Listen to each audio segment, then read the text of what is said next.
G'day, folks. AoS Coach here, and we are talking all things Sylvaneth. Yes, I am branching out not only to talk about 4th edition, but I am joined by a culinary expert, an artist with a deep root in the kitchen.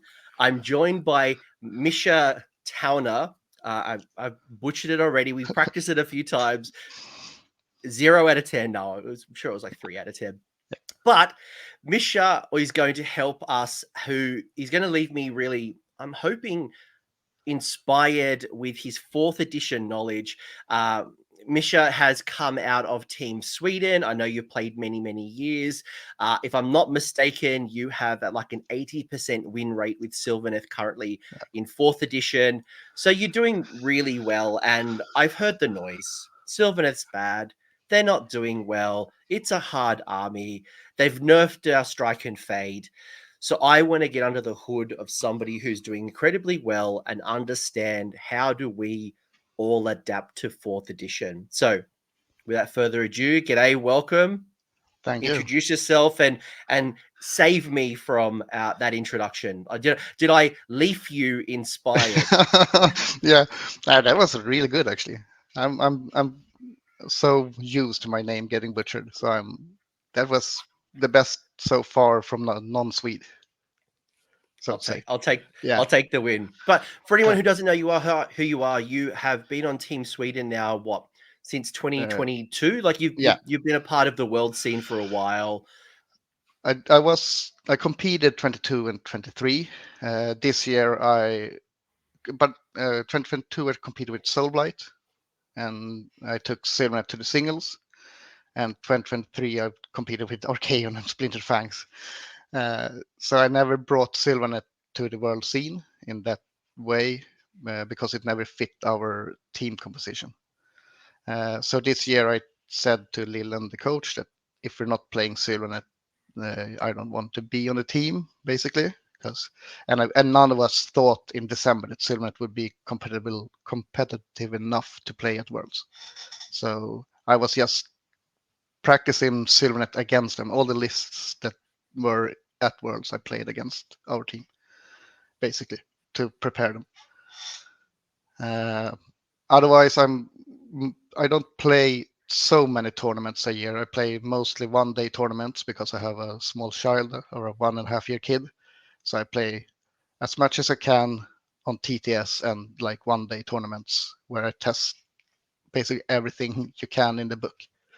But you get the reps in. Like I've been reading your Twitter feed. I've been watching your.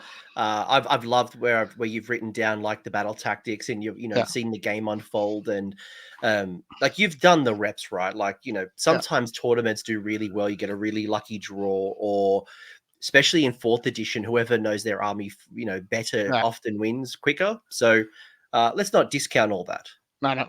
And in 4th you have to dodge Night Haunt at the moment, so it's it's a big thing. It's really fun, and it's all new for everyone. So it in every tournament and every game, you have to be really open about what your army can do. You have to like explain everything. We'll get to it later, but I have to really explain Beltona's rampage, so I don't call it's a feels bad moment when it happens if they don't know what's going to happen.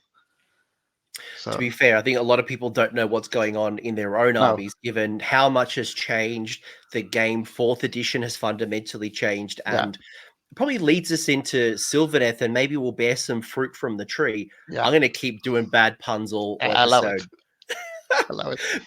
But like Sylvaneth as a faction, like let's peel it back for a second. So 3rd edition, they were very much like a guerrilla warfare, jump in, jump out, don't get hit, find that weakness, whether it is using Gossamer archers, whether it was using revenants. Like there were so many different options, and it was just get in, maximize, stay within 6 or 9 of the trees, fight, get out. Durthu would do it as well, and you'd just be dancing around the table.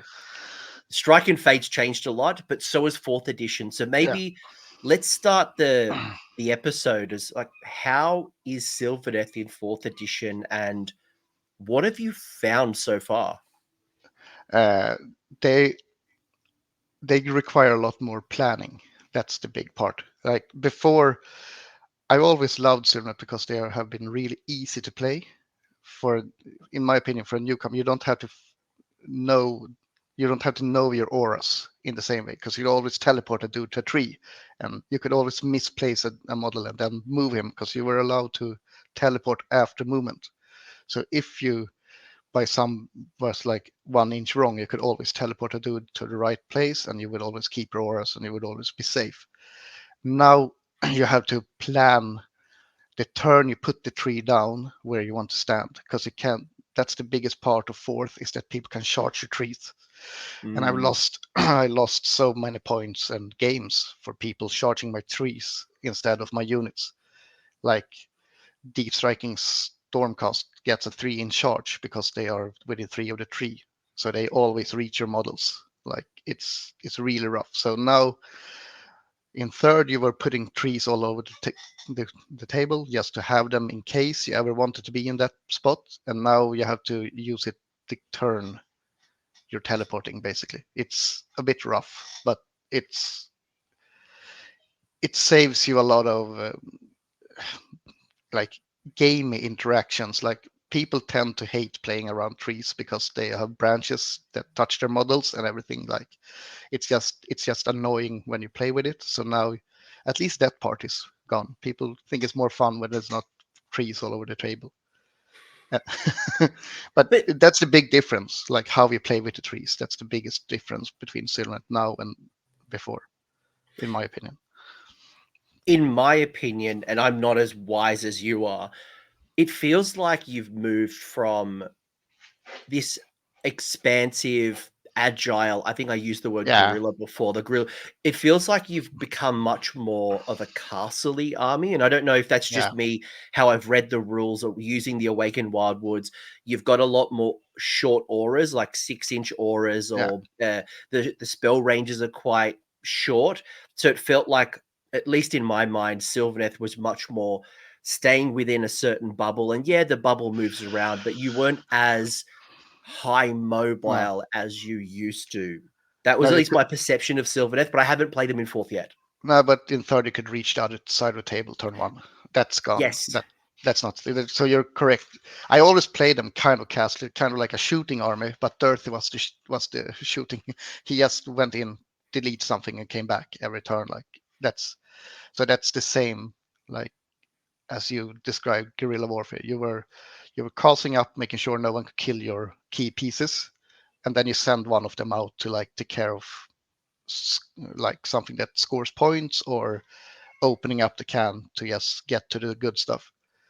Uh, Now you play it like you won't do that until turn 2, 3 maybe, because you need to get center of the table to have the reach for the backline uh, in this edition, and that's where like Beltanos becomes key, because you have running charge on you utilize running charge instead of teleport.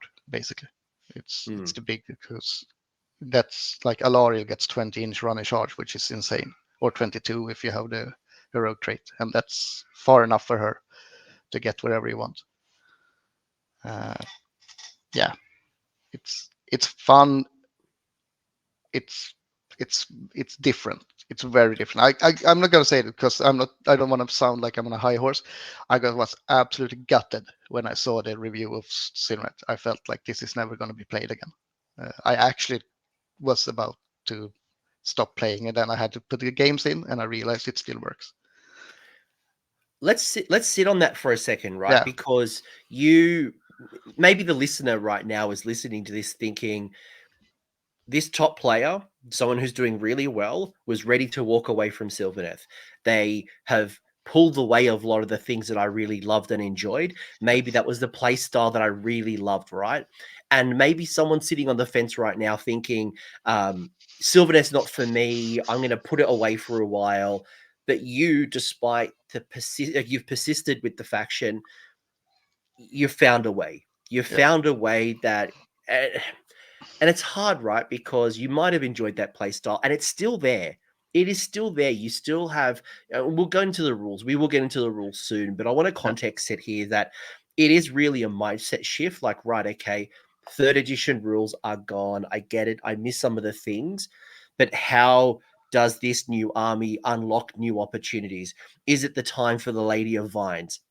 Does Drycha return to the table? Does Gossamer Archers now come into the table where movement's really powerful and shooting is short range, but the Gossamer Archers now bring something that in the old edition you didn't quite really see? So I love that you've persisted and you've unlocked some things, and we will talk about it.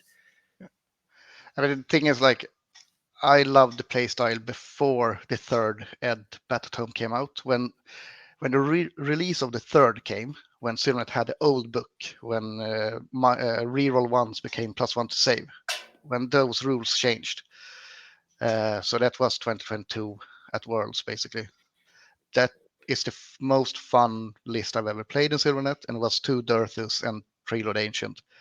And it was like a slow-moving castle, save stacking, and just they did so much damage. But it was you had +4 to save in that build. So you just moved up board and took a beating, and then you just swung back. It was like and you had the branch witches, branch rates that summon dryads also to take points. But that play style is kind of where we're at now. We're not as fast, we're not as mobile, but we still take a beating without going down. Basically, it's like Sylvaneth can now actually take a beating because most of the damage in the game isn't Warengard hard like or chosen. They're most of the things that charge you won't kill your units. It's like you have I would say Gut Rippers, Warenguards, and chosen are the 3 units that you really can't stand. Like the rest you can take a charge from now, which feels great. I couldn't see it when we lost armor on Colonels that we could take a punch, but apparently it still works. I don't know. I think most people struggle with Varangard, to be honest. Let's Yeah, put that one to the side. I think it's a Varangard problem, not a yeah, it is. Sylvaneth problem. But I want to bring up the rules in a second, but Yeah. before I do that, I want to ask you, how have you found 4th edition overall? And I'm going to ask you this as a generic question and let you play in the sandbox, whether it is the new command abilities, whether it is the smaller objective sizes, whether it's the current set of battle tactics.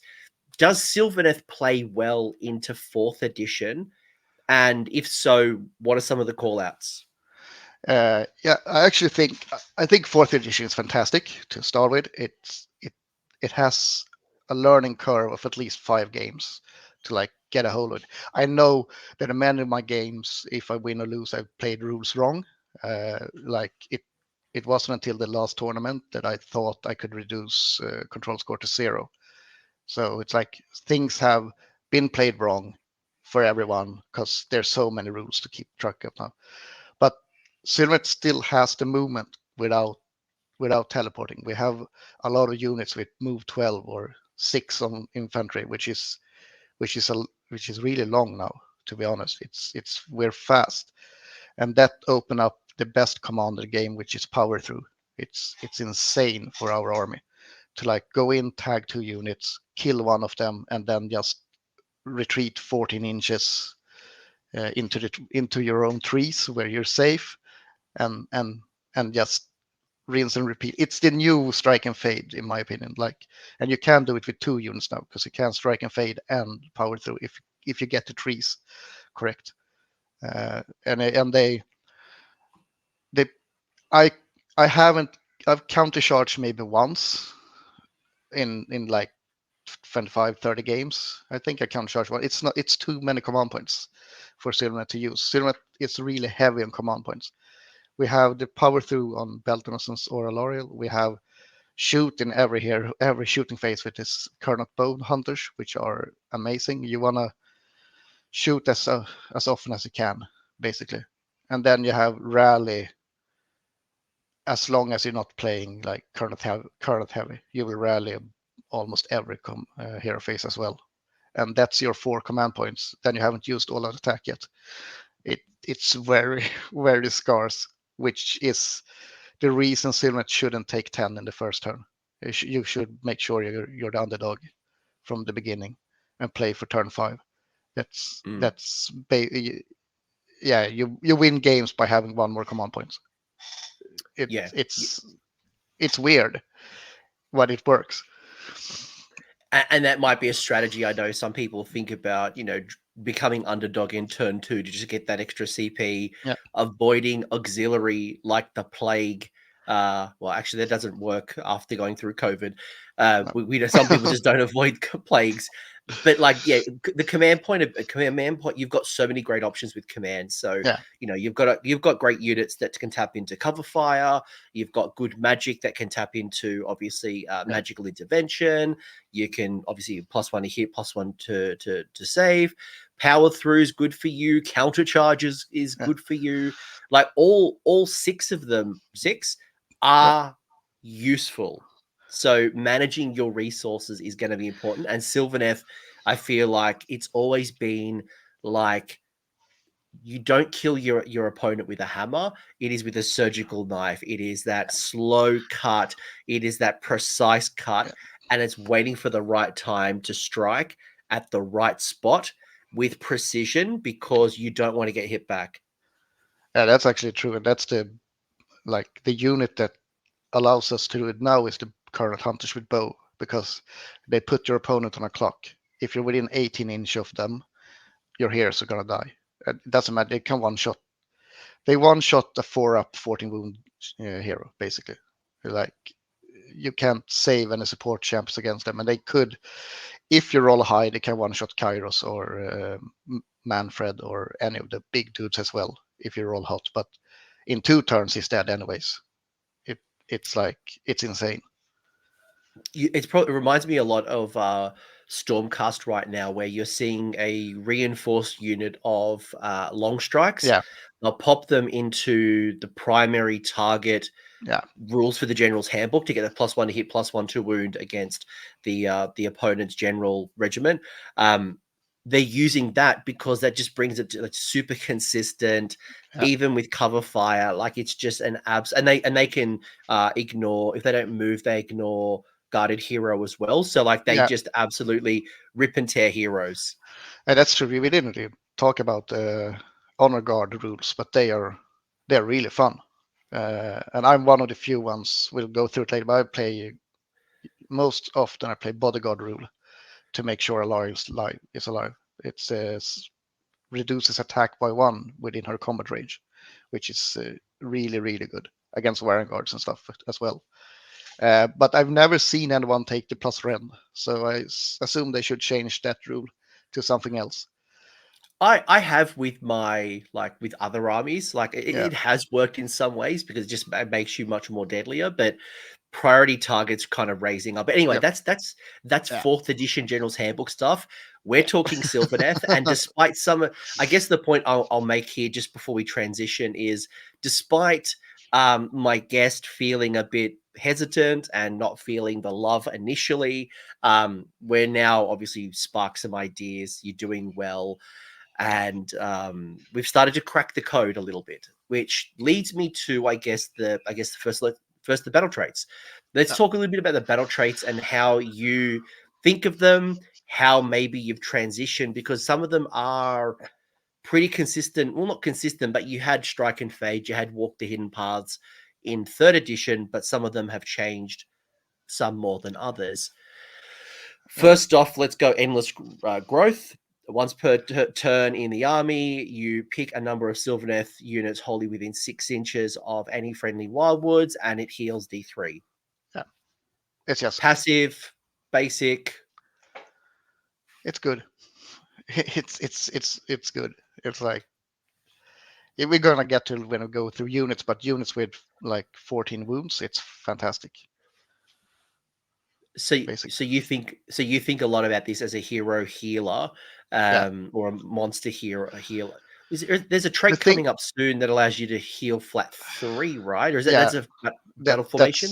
yeah, it's a bad formation. People love it, and I see why they love it because. But the big thing with Endless Growth is that it's in every turn now. It's not only your turn anymore, which means you basically heal 2d3 a battle round, which is a lot.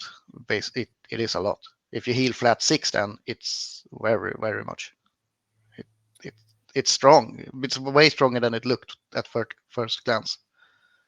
Yeah. basically. It goes back to your comment about the wildwoods and how important the wildwoods are, and Yeah. having so many to be able to summon, especially it's an unlimited spell. We'll get to this Yeah. all very soon, but just getting But, all the trees on, knowing that opponents are going to destroy some of your trees, so get them on the table and have more maybe than you had last game or last yeah, edition. you're gonna have them more strategically placed. But this one is basically end of turn if you heal. Usually your pieces isn't in combat. If they're not in combat anymore, you're gonna heal D3 and then you're gonna rally them. So you're gonna heal a lot before you're basically back to full before punching again. And it's very, yeah, it's fantastic. The only one who won't benefit from that will be a Lariel, whose base Uh, is slightly above 6, right? that's yeah, but that's a good part. A good thing to say. Her base is 6.29 inches or something. I think it's. I have an exact measurement stick for it as well, but she can always what's it called? She can sit on the base of a tree or on the base of a terrain piece with 0.29 inches, and she can still heal. You just have to. That's when I put out Willwoods now. I usually put out one tree, and she sits on the like Nike shaped thing that stick out, and she's always within 6. It's like then I don't have to measure. Then I know she's within 6, so she can heal with it, which makes her even stronger.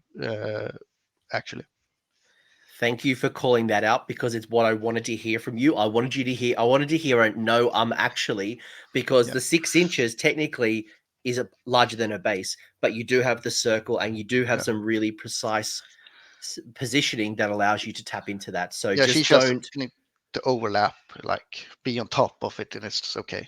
It's base. Yeah, bingo, be on top. That's the yeah, key.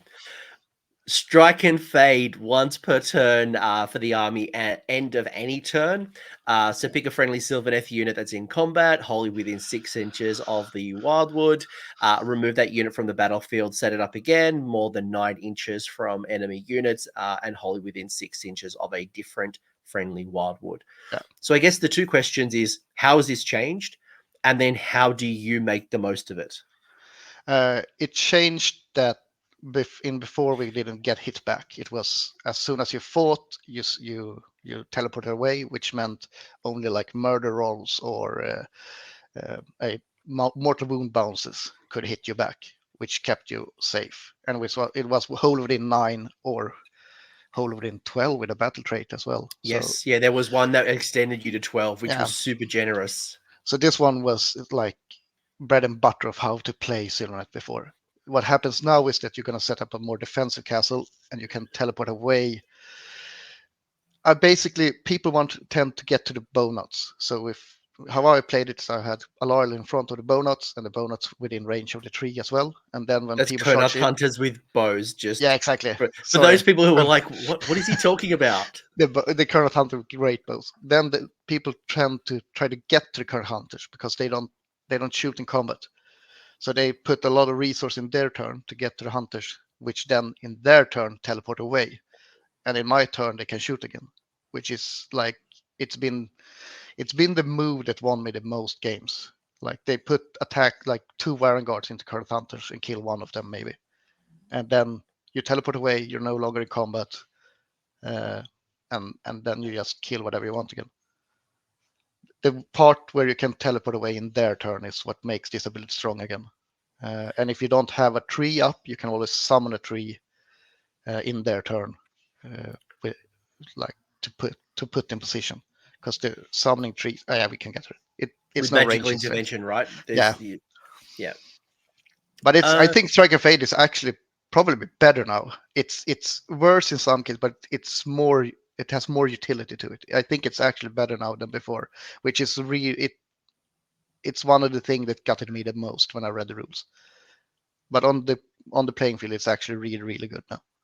because old strike and fade only happened in your combat, Yeah, right? Like, because if you got stuck in combat, and this is often one of the big problems of last edition, yeah, is if you got stuck in combat, you piled in a little bit too far, or whatever you did, you were stuck until it was your turn.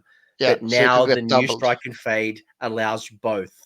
Exactly. So a double turn was detrimental to Sylvaneth before. Like you would lose every key piece if you got double. Now you actually have play against it, which is it's great. It feels less all or nothing. Like it Yeah. feels like you've got much more flexibility and counterplay. And hell, you could countercharge, for example, go attack and then strike and fade out. Where Yeah. in the old version that wouldn't be available. There is one. I actually never did it last tournament. I've been talking about it because you could charge in your turn or counter charge as well. You can counter charge. You can what's called power through into your woods and then teleport away. There's like the power through into your woods is actually why that command point is one of the best for us. You can power through back to safe, back to healing, and then teleport away if you need. It's weird, but it works. No, I love it. I love it. It plays perfectly to how I would imagine Sylvaneth, just jumping in and out of combat, hard to chase down. Goes back to the Wood Elves of the fantasy battles, which was a nightmare to pin them down. Strike and Fade is actually it's top tier. It's one of the better traits in any book, in my opinion. Actually, Yeah, it's good. It is good. Anything else before I talk to Walk the Hidden Paths? Because it's a good rule. It's core rule. The fact that it's both turns is great. It's now just changing your mindset that it's no longer in combat. You still have to survive the combat, but in its place, you now have things, as you've mentioned, power through, counter charge, that allows you to play both turns with strike and fade. Strike and Fade is it's done there basically. We can talk to Hidden Paths instead. All right. Walk the Hidden Paths. This seems relatively unchanged. Maybe that's just my uneducated view. Once per turn, you're in your movement phase. Pick a friendly Sylvaneth unit that's not in combat, wholly within 6 inches of that awakened wildwood. Remove the unit from the battlefield. Set it up again. More than 9 inches from enemies, wholly within 6 of a different friendly wildwood. I guess the difference is like the old book. You used to have those little tokens, right? You had the is it the overgrown, or you had some? Yeah, so you had more flexibility, but that's gone. The big part is that it you can't move to the trees anymore to teleport because it's core. It has the core keyword. Where that's a big thing. Otherwise, it's basically the same, but because it doesn't have a move keyword, you can still summon a unit and teleport it because it doesn't move. It's just core. So you can, if it ever has play, you could summon a unit and teleport it, which has happened once for me. But it otherwise it's the same. It's still really good to get archers or take objectives that are left unattended. And it's just a good skill to have. Yeah, it just plays into the manipulation of moving around and teleporting, doing your thing. That's what Sylvaneth does. Yeah, the thing is like the 6-inch that people are really. I could say myself, I was really annoyed with everything being 6 inches instead of 9. But since objectives are now 6.4 inches or something wide, you can always sit on objectives in this as you did on it's the same footprint on these ones as the old ones. Just it's so I measure with objective markers instead of like rulers when I do this, because I set the tree up against the objective marker and I can stand on almost the whole objective anyways. It's just a mindset thing. It does the same thing as before. You just need to be more deliberate, and you don't get that for giving 9 inches. It's now 6, so get yourself some rulers, get some way to measure. And I would go and buy like a whole bunch of 6-inch little sticks just to help train your mind. Yeah, and then there's the 3-inch reach so you actually have the 9-inch reach still. Basically, it's like combat ranges are 3 inches. I think that's why they changed it. I think that's the main part, that all units have 3-inch reach now, so you still have 9-inch combat reach, basically, as before. Yeah, I've got no idea. No, let's go with that. Let's go with that. I'll agree with you. Yeah, I say that's the truth now.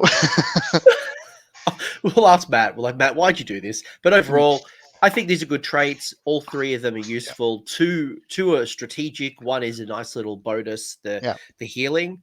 And as we mentioned, you can double down into the healing, which we have right here. So you've got 4 battle formations. Without reading every single one, so you've obviously got Lord of the Clans, Outcasts, Forest Folk, and Free Spirits. Check your app if you want story time with Coach and actually read them all. But of the 4, how do you either rank them? Like, are all 4 good? Are there ones that stand out more than others? Talk to me through like your decision tree here. For me, the 2 that stand out are Outcasts and Lord of the Clans. I've only played Outcasts because it fits my playstyle the most. It's that you subtract control score from the enemy, which lets Alariel take an objective by herself.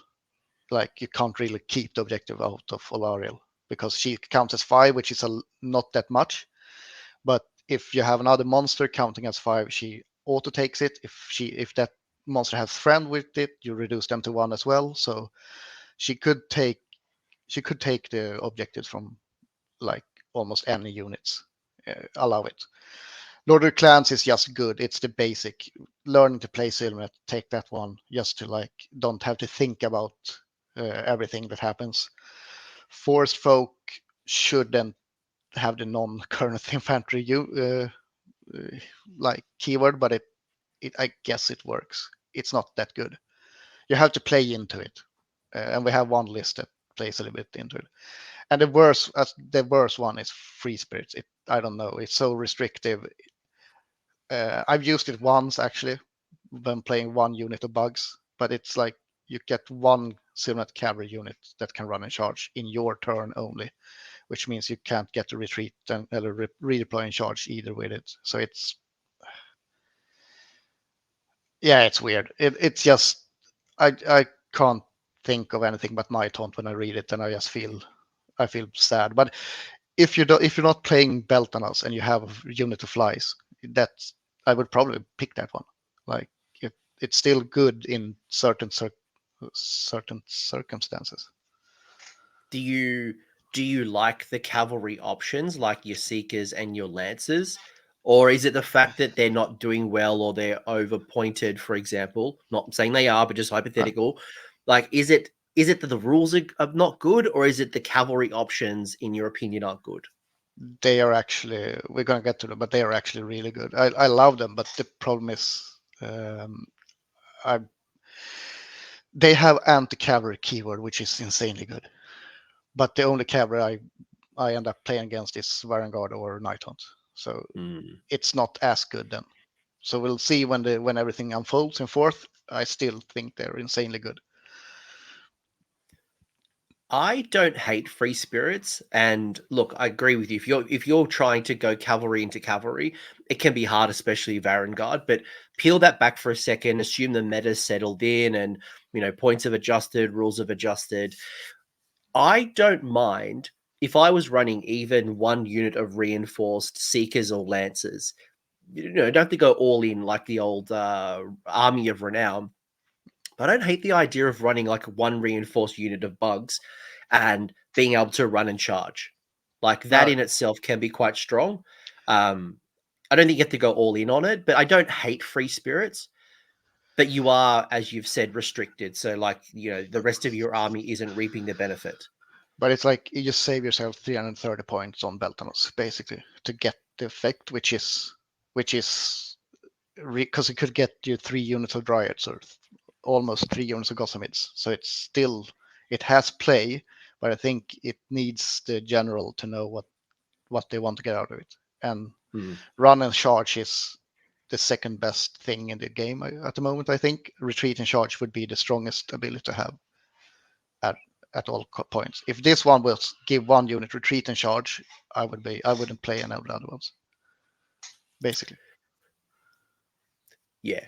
Look, I don't think there's any bad ones here. no. The Forest Folks probably is the one that I least like. It could get your Twistwell to run 4 with it. So it's not bad.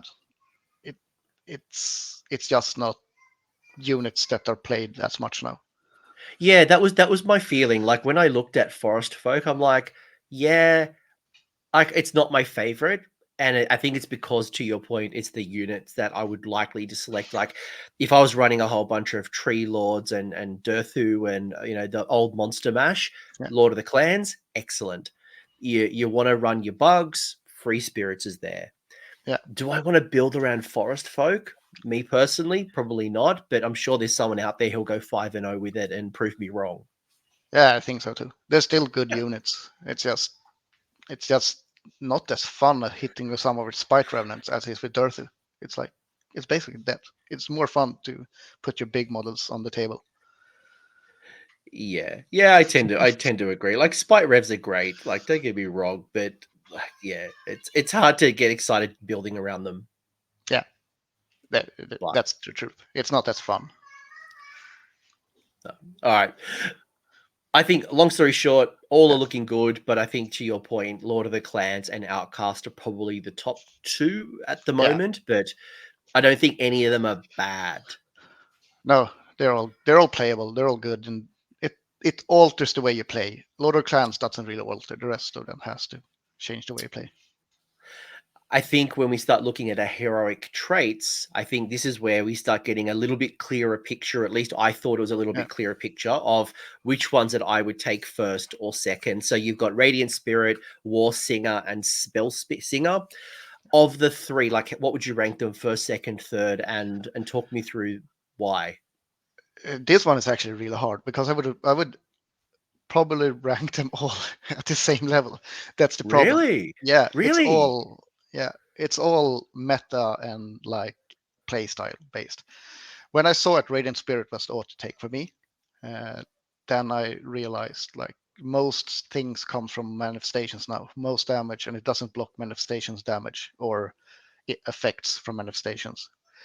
It's still really good against Soulbite that tries to give you -1 attack or like debuff you. And I haven't played against Croak, so maybe it's still really good. I don't know. War Singer is it's just great. It's the one I would have taken as the first one because it doesn't give me an aura really to keep in. It's just easier to play with, and what you do is to give your Alario +2 or your Beltanas +2 move, and their power through is also +2 move. So you have a 16-inch power through with Alario, which is insane basically. It's just That it's is just good. insane. Or if you want to be that dude, you give your bow hunters current bows +2 moves, so you have reach 25 instead of 23, which you told your opponent that you have the reach of 23 before the game, and then you move 2 inches longer and shoot them anyways. It just like it's just easy to play and it's good. Spellsinger is the one I have used the most, turning Durthu into a wizard, but it's restricted. Like you have to be within the combat ranges of Wildwood, so it's harder to play around. But when you do, it's great. I think your son agrees. I think he's on a Warsinger path right now. Yeah, But yeah, look, I agree. Like, I think on paper, Spellsinger looks like it's the top one. I think right now with a lot of magic going on.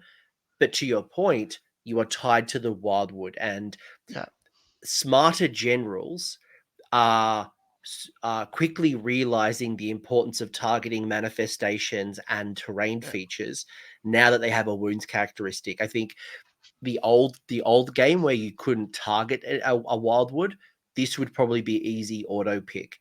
But yeah. as people start kind of switching on and start fighting off, and this is why I mentioned earlier about summoning more Wildwoods than you would have in the last game, just because you're building in redundancy. You can't rely on 1 or 2 Wildwoods on the table. You've got to flood the board because some of them will be destroyed, and you don't want to run out of options. So This actually happened like on TTS last night for me. I had Durthu within a Wildwood, which Krondis killed, and then I couldn't summon a new Wildwood to get Alaria back on the board. She couldn't get summoned back because I didn't have any more trees, and Durthu wasn't a mage anymore, or a wizard. So yeah, it happens. Like yeah, you've got to basically think about turn 1, turn 2, yeah, maximize those trees on the board because some will be destroyed, and you want to have options on the table. But they're all good. Pick the one that fits your playstyle the best. It's like Warsinger is the easiest ones to play with. I think Warsinger is the one I'd pick. Because +2 movement allows you to think about taking the objective. If you are on a battle plan where you've got to take the flanks and you're not quite close enough, that +2 move might be able to get you there. It might stop you from having to run. Like it's just too versatile. It's really good. But all three are good. Depends on what you're building around. But I think for me, if I was starting, Warsinger is number one. Like if my meta was 3 Nagash and 2 Croak, I would play Radiant Spirit. But it's not here. Like it's good in certain circumstances as well. It's really good actually. 3-up spelling was insane. Yeah. And you know what? If my battle plan was I'm gonna have a Kronspine and I just want to get it on turn 1, sit it next to a Wildwood, get that +1 to a casting roll, get the Kronspine out or that purple sun out, and then just keep doing your magic thing, right? Like if that's your battle plan, cool. Like then Spellsinger is good for you. Yeah. Again, this is not bad. Like I've done a whole bunch of these faction packs, and some of them are like, some of them are like, this is quite. You got quite a lot of good options. This is the bad part of Sylvaneth. Well, I was trying to be positive. I was trying to be positive at this particular point. It's still good. Yeah, like yes. Okay, so of the 3, you've got we're at Artefacts now. You've got Seed of Rebirth. You've got Greenwood Gladius, and then you got the Crown of Fell Boas. Where do you stand first, second, third with your artifact choices? Seed of Rebirth is for me the number 1. The problem is that all requires a 3-up roll. But Seed is the one I don't have to plan around. If it happens, I'm glad. Greenwood Gladius it's nice to do potentially 2 D3 mortal wounds in a battle round. It's good, but then you have to stay in combat and you might not want to be in combat, basically. Crown of Fellbowers is my least favorite one. There's rarely cases where you're gonna fight with 2-3 units into the same unit. That's the thing. There's few times when I fight 3 units into 1. It's basically the +1 to wound is it's great against Slave to Darkness and Mark of Nurgle. That's where I want it. It's the one matchup where I want it. So if you're up against 5 Slave to Darkness Warrior Guards, maybe Crown is the best one. But it's like if you're charging 3 units and you want the +1 to wound and you roll a 2, you're gonna be so sad. That's my problem. It so feels bad when it doesn't happen. Yeah, that's the challenge, right? Like anytime I can get consistency, I'm always picking. But the fact that all 3 of them are a 3-up, I'm probably going to your point, Seed of Rebirth. I immediately, when I was reading the book, like, Crown of Fell Boas, I'm going to chuck it onto Durthu and like, oh my gosh. Yeah. And then I look at Durthu's War Scroll, wounding on 2s. You're like, oh, I don't need it. No, but everything is good in a story. Like it looked really. I was also looking into Crown before I started writing the armies and realized I don't need it anymore. It's like I played armies without anyone taking artifacts either. Like just running Beltanos and Alariel is good enough, and that's because these 3 aren't must-haves. The heroic traits are really good, but these 3 aren't like must-have. So Seed of Rebirth just gives you best case scenario, someone charges you, Durthu lives with 1 wound and he gets a smack back. That's and it's really good. You don't have to work for it. You just hope for a 3-up. Yeah. I agree because again, I'm hearing a lot of similarities with my Stormcast. Like my Stormcast right now has been like Krondus and Indrasa. Yeah. And I happen to have like a little Vexillor banner guy, but if I didn't have the Vexillor, I wouldn't have an artifact. I'm like, your artifacts aren't that good that like I don't feel like picking a bunch of unique heroes, I'm losing anything. And I tend to kind of agree here. Like they're all 3-up. So the last thing you want to do, like I'm going to build out, Kurnoth hunters with size or swords, and they're going to go into combat, and then you roll a 1 or a 2 on that critical combat. You're like, oh, what a waste. It's exactly like that. It would have been, yeah, I'm not going to go into what I wanted to be, but It's a nice to have. Basically, these are nice to have. Seed of Rebirth, pick your flavor, whatever. But it's not like I'm going to build a strategy around any of these artifacts because you can't rely on them. No. Which is sad, actually. I'm kind of sad. But what I'm not sad about is I thought you've got really good spells, actually. When I look at these 3 spells, I thought they were generous, they were easy to cast, and all 3 of them were good. Was I right, or would you say that I'm completely wrong? No, you're right. I'm just sad that they had to change Tree Song from the Rend. They just changed the name to make it harder for me to remember which is the one. The actual problem for me is that our unlimited spell is summoning Willwoods. That's the big problem. It is great because you have redundancy in trying to cast it, but you're only allowed to have 3 up at the time, which means that turn 2 and forward, unless someone kills them, your spell casts are dead basically. Like if they had changed so Wrathful Spirit was unlimited, you could have Rend on all their trees, and it would have been like it would have been great. The thing is that all 3 spells are insane. They are really good. See, I'm okay with Tree Song being the unlimited one because if you lived in a world where Tree Song was limited and you could only bring on 1 tree per turn, it feels like your opponent could just be handling your trees with ease. And to your point, Alario can't come back. You lose your Wizard Berthu. Like you could be controlled really easily, but at least with Tree Song being unlimited, multiple heroes casting it, getting trees on the board. Yeah, you're restricted by 3, but at least you aren't being like repressed. I've used unlimited every time I've had a chance to use unlimited. Basically, like I've used it every turn when I could have, which is like it's still strong. It plays to your battle traits. It's important to have. It's just when you have your trees set, you have no more spells to cast. That's where it like, oh, if this had been anything else, I would have been happy now. I mean, you got endless spells and 2 other good spells. Yeah. Let's not plead poor. Like you're still all right. But I would also rank them in the order they're written. Like Tree Song is the best one because it's most important. Wrathful Spirit is insane, and Dwellers Below it's situational, but when you get to use it, it's fantastic because you have board wide range with it. You have 24-inch range basically with that spell, which is very very long for a horde clear spell.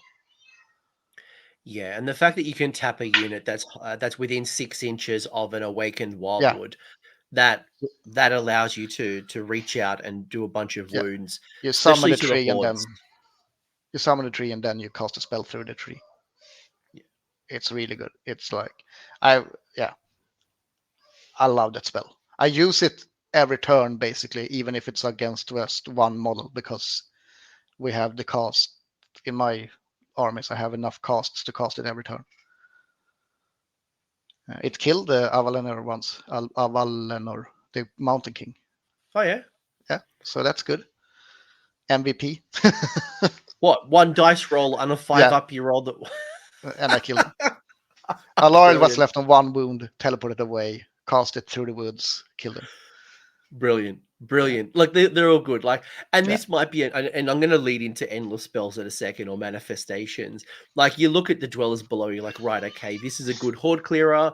Maybe I don't need to take morbid conjuration and go for Gravetide, because that's obviously a great horde clearer. Or you double down and go, cool, I'm going to have that horde clearer and Dwellers Below, and just do an industrial amount of mortal wounds for anyone who wants to run the infantry and just all the bodies against me.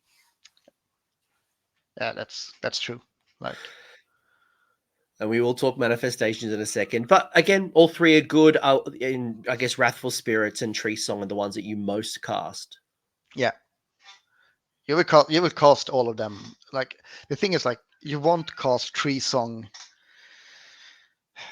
where it can hurt you. Like against Stormcast that sit in the heaven, you won't cast Tree Song anywhere outside your army.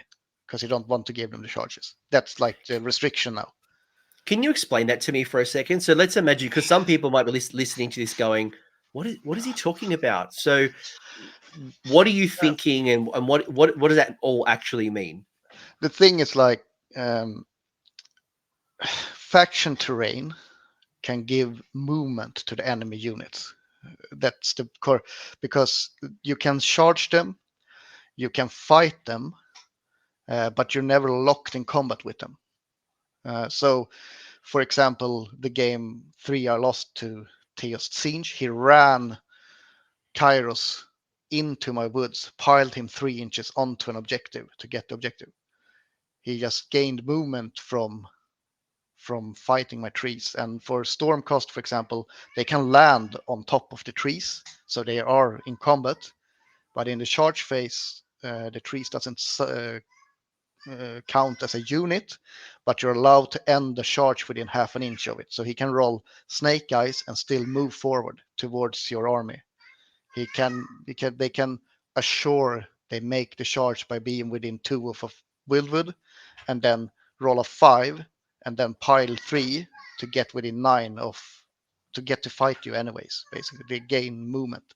That's the toughest part to like how you play now. You need to have them behind your army or like in safe spots so that you don't give movement to the enemy or the opponent. Yeah, thank you for clarifying that, because I Yeah. think that's probably a big thing that people in 4th edition needs to appreciate is faction terrain and endless spells. When you look at when they count as a unit and when they don't count as a unit, for example, Stormcast, Deep Strike, outside of 9 or outside of 6 or outside of 7, depending on the rules.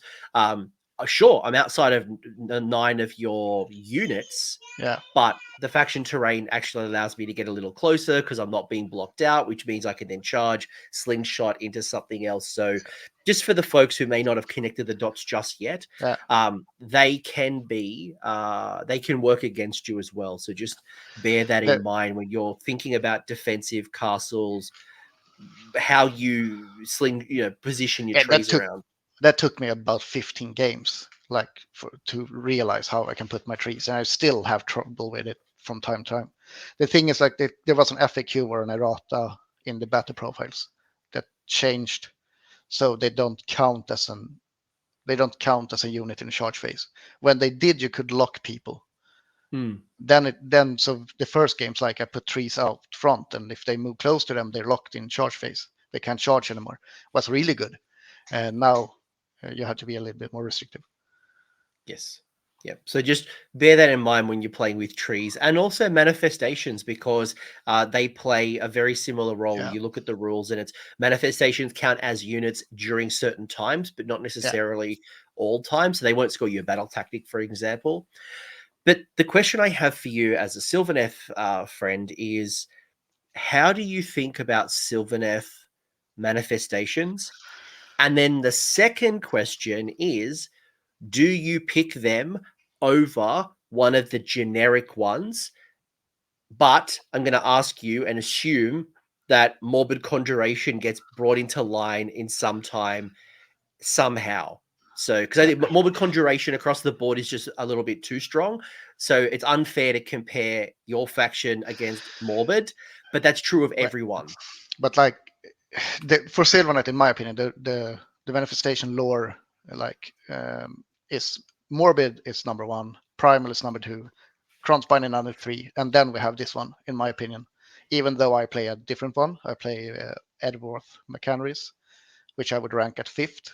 But this lore, if you didn't have the option to bring the generic one, this one is still good. It's like it. Yeah, when we go through it, it's like just 2 really good ones, and one isn't that good. One is a move blocker, the other ones are really good. And by the way, I just want to call out that what you said about Morbid, Primal, and Kronspine is true of probably 90% of the factions that have endless spells. They just don't stack up. So I'm going to ignore that for a sec and assume that maybe they're adjusted sometime. If we rank these 3, the Glade Worm is by far the best. Yeah. Spitestorm Hive is is good, and the Skullrot is the move blocker. It's good if you ever get use of it, but don't count off getting it to work. Basically, Glade Worm it's just insane. You summon it and it gets to teleport the turn you summon it because the teleportation isn't move. So you can set up 3 inches from a wizard and just charge him. Turn you summon it. It brings so much pain to the opponent's head trying to figure out where to stand.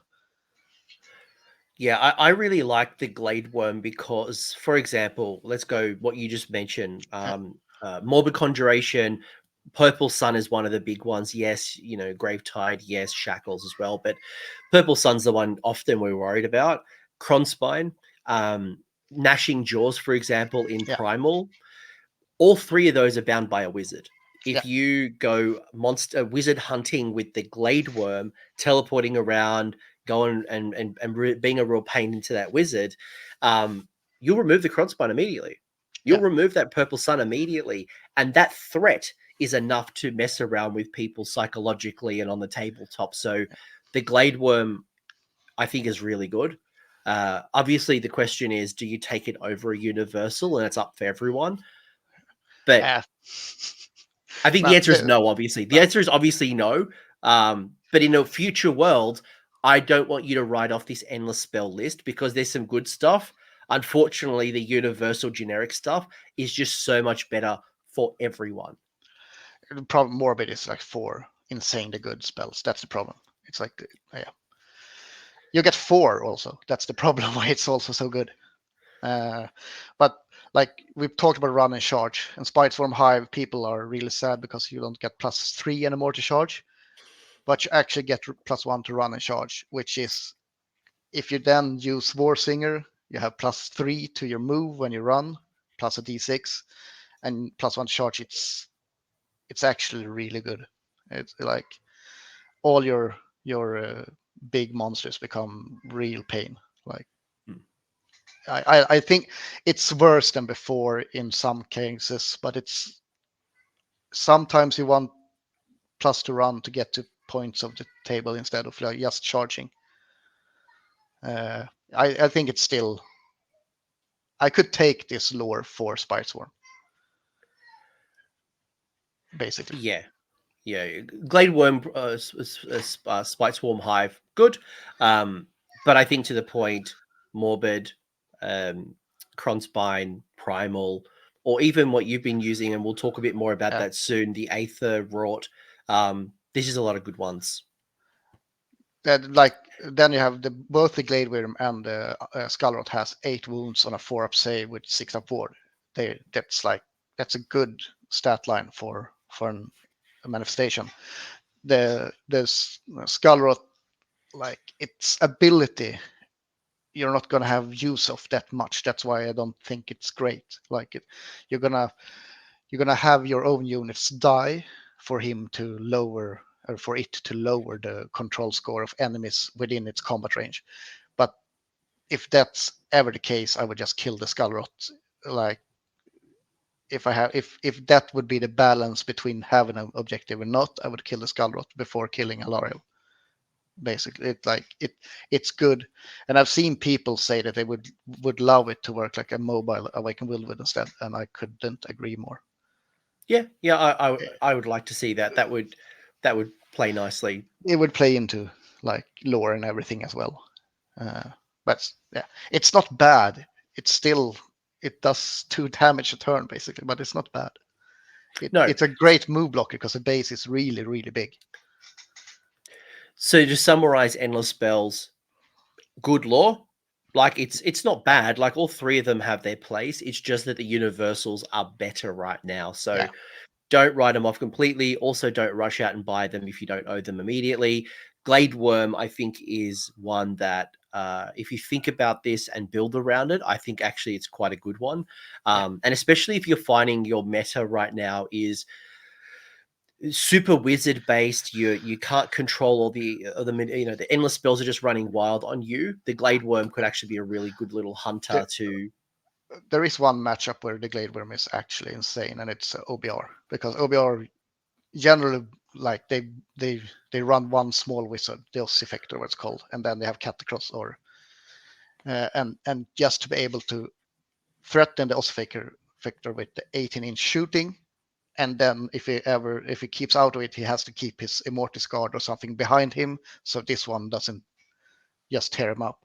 So it's like that one really good matchup for the Glade Realm. It's like, which is a hard matchup for Sylvaneth, so it would make it a better matchup for Sylvaneth. So yeah, it has play for sure. Yeah. Basically, what I'm trying to say is, don't write it off. I'm definitely not trying to blow smoke up your backside and tell you this is this is not the best manifestation law, but don't write it off because things might change with the universals. It's good. Yeah. It's just not great. It's just not great. No. It's just not great. Um, Before we get into some of our favorite units, I thought it'd be just worth talking. Like we've already alluded to a lot of this Yeah. already. How do you think about your awakened wildwoods? And we've already alluded to the fact that we can charge into it now, so you a bit more defensive. I guess the question is, what have you learned about awakened wildwoods in 4th edition that you could share with me from, I don't know, deployment or summoning, or how you use them through the turns? Like, just give me the lay of the land. Yeah. The big upside now is that you only need four single trees is enough to play the game. 3 is enough, but like it makes it a lot cheaper to start a Sylvaneth army. I had never had more than 5 on the table my last 2 tournaments when I realized how to play it. That's a big upside. I placed 2 trees at my starting point, so I have a little bit more room to get the Laurel back, and I placed them the old Tree Lord style in the corner as far back as I can. And all the summon trees on the table will be ones, singular trees. That's just to make sure I don't give away movement somewhere. I still get all my bonuses. I still get everything I need from it, but I'm placing it behind where Alaria is going to stand, or behind where Beltanos is going, or I make sure I teleport in front of them with a unit of bows.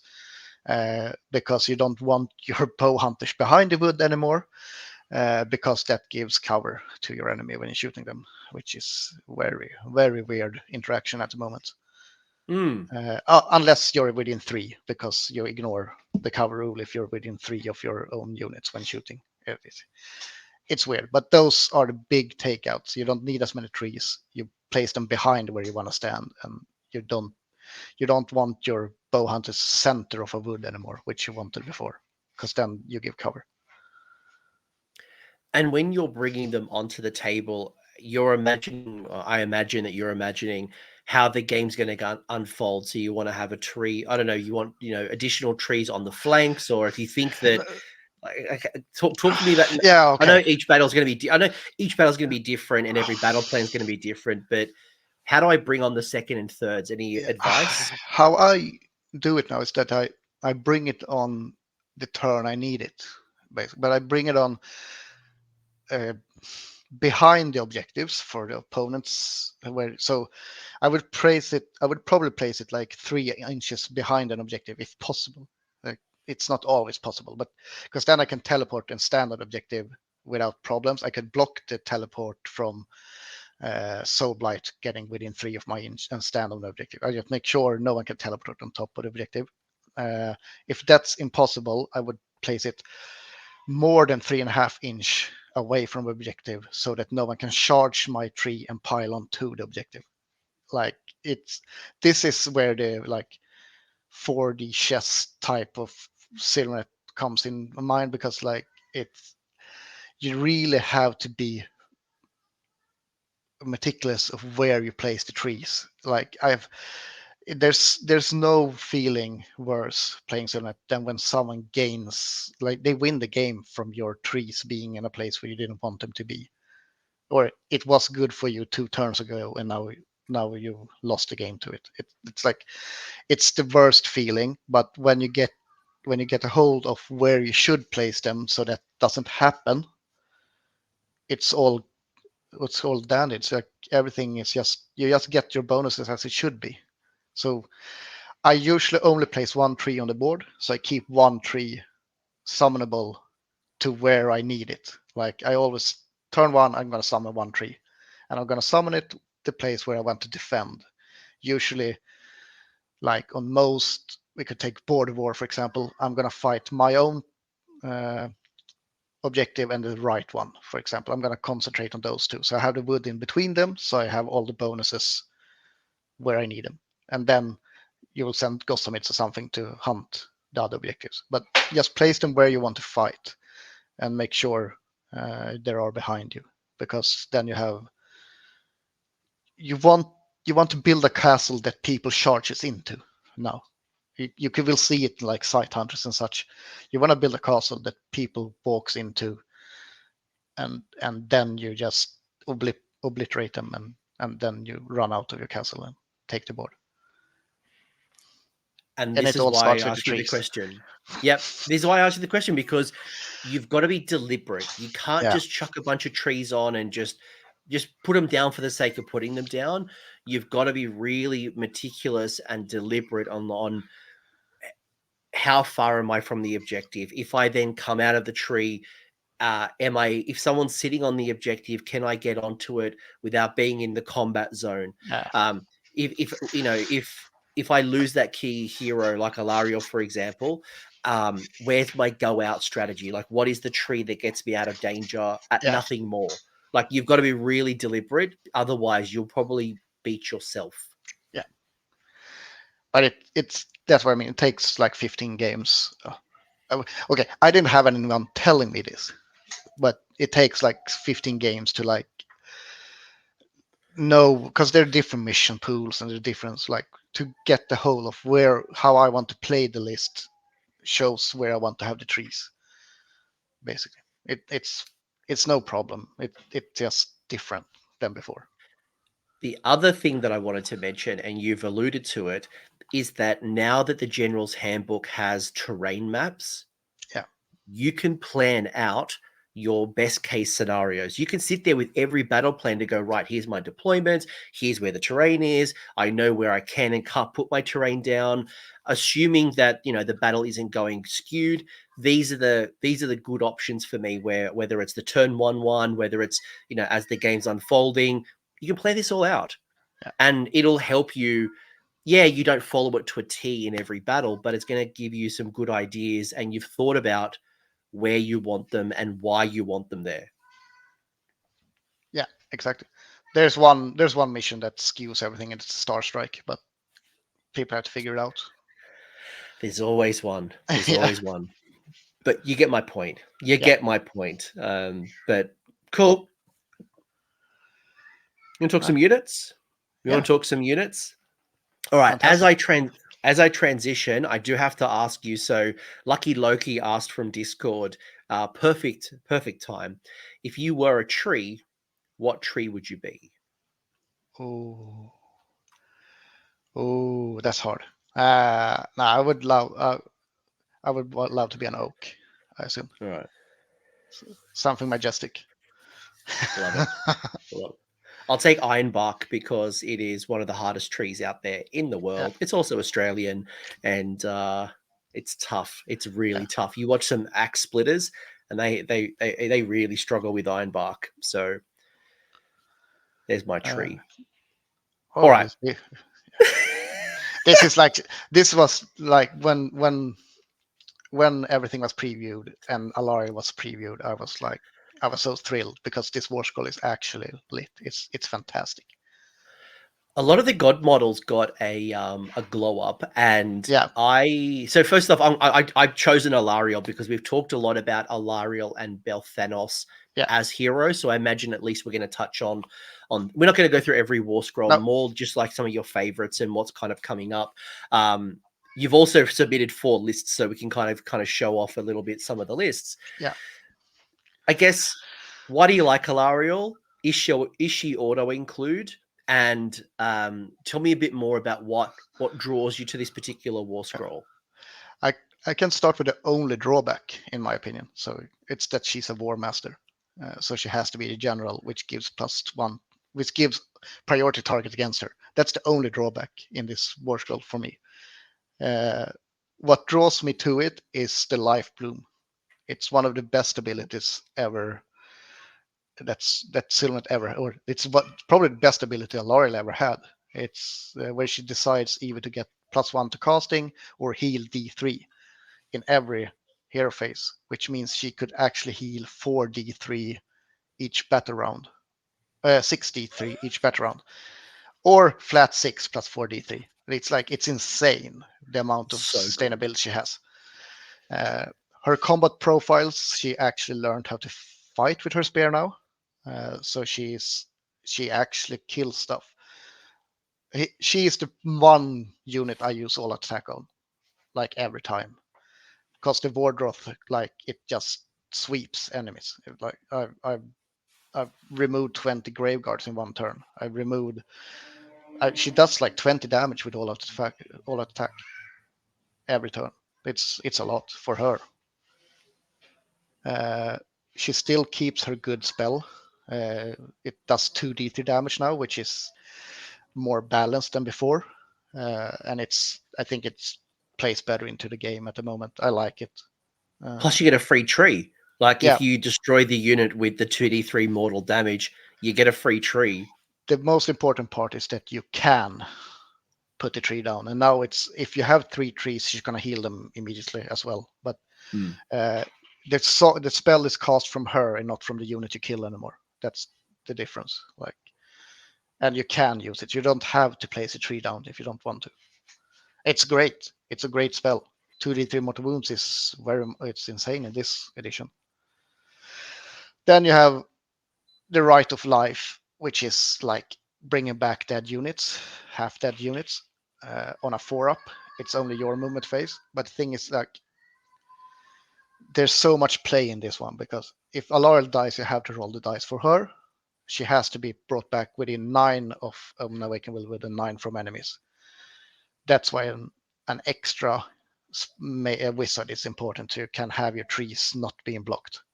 But if she dies, you bring her back in a 4-up, you set her up.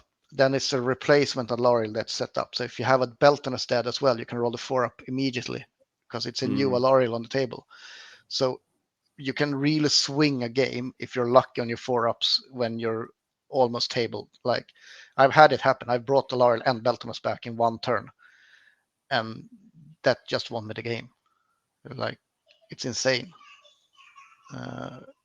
And then she has her restricted rampage, which is only against infantry, but it's D6 damage, or D6 mortal damage, which is insane. Yeah, there's one bad thing with Right to Life. You can't bring Lady of Wines back because she has 8. She has 8 wounds, so she has dice again.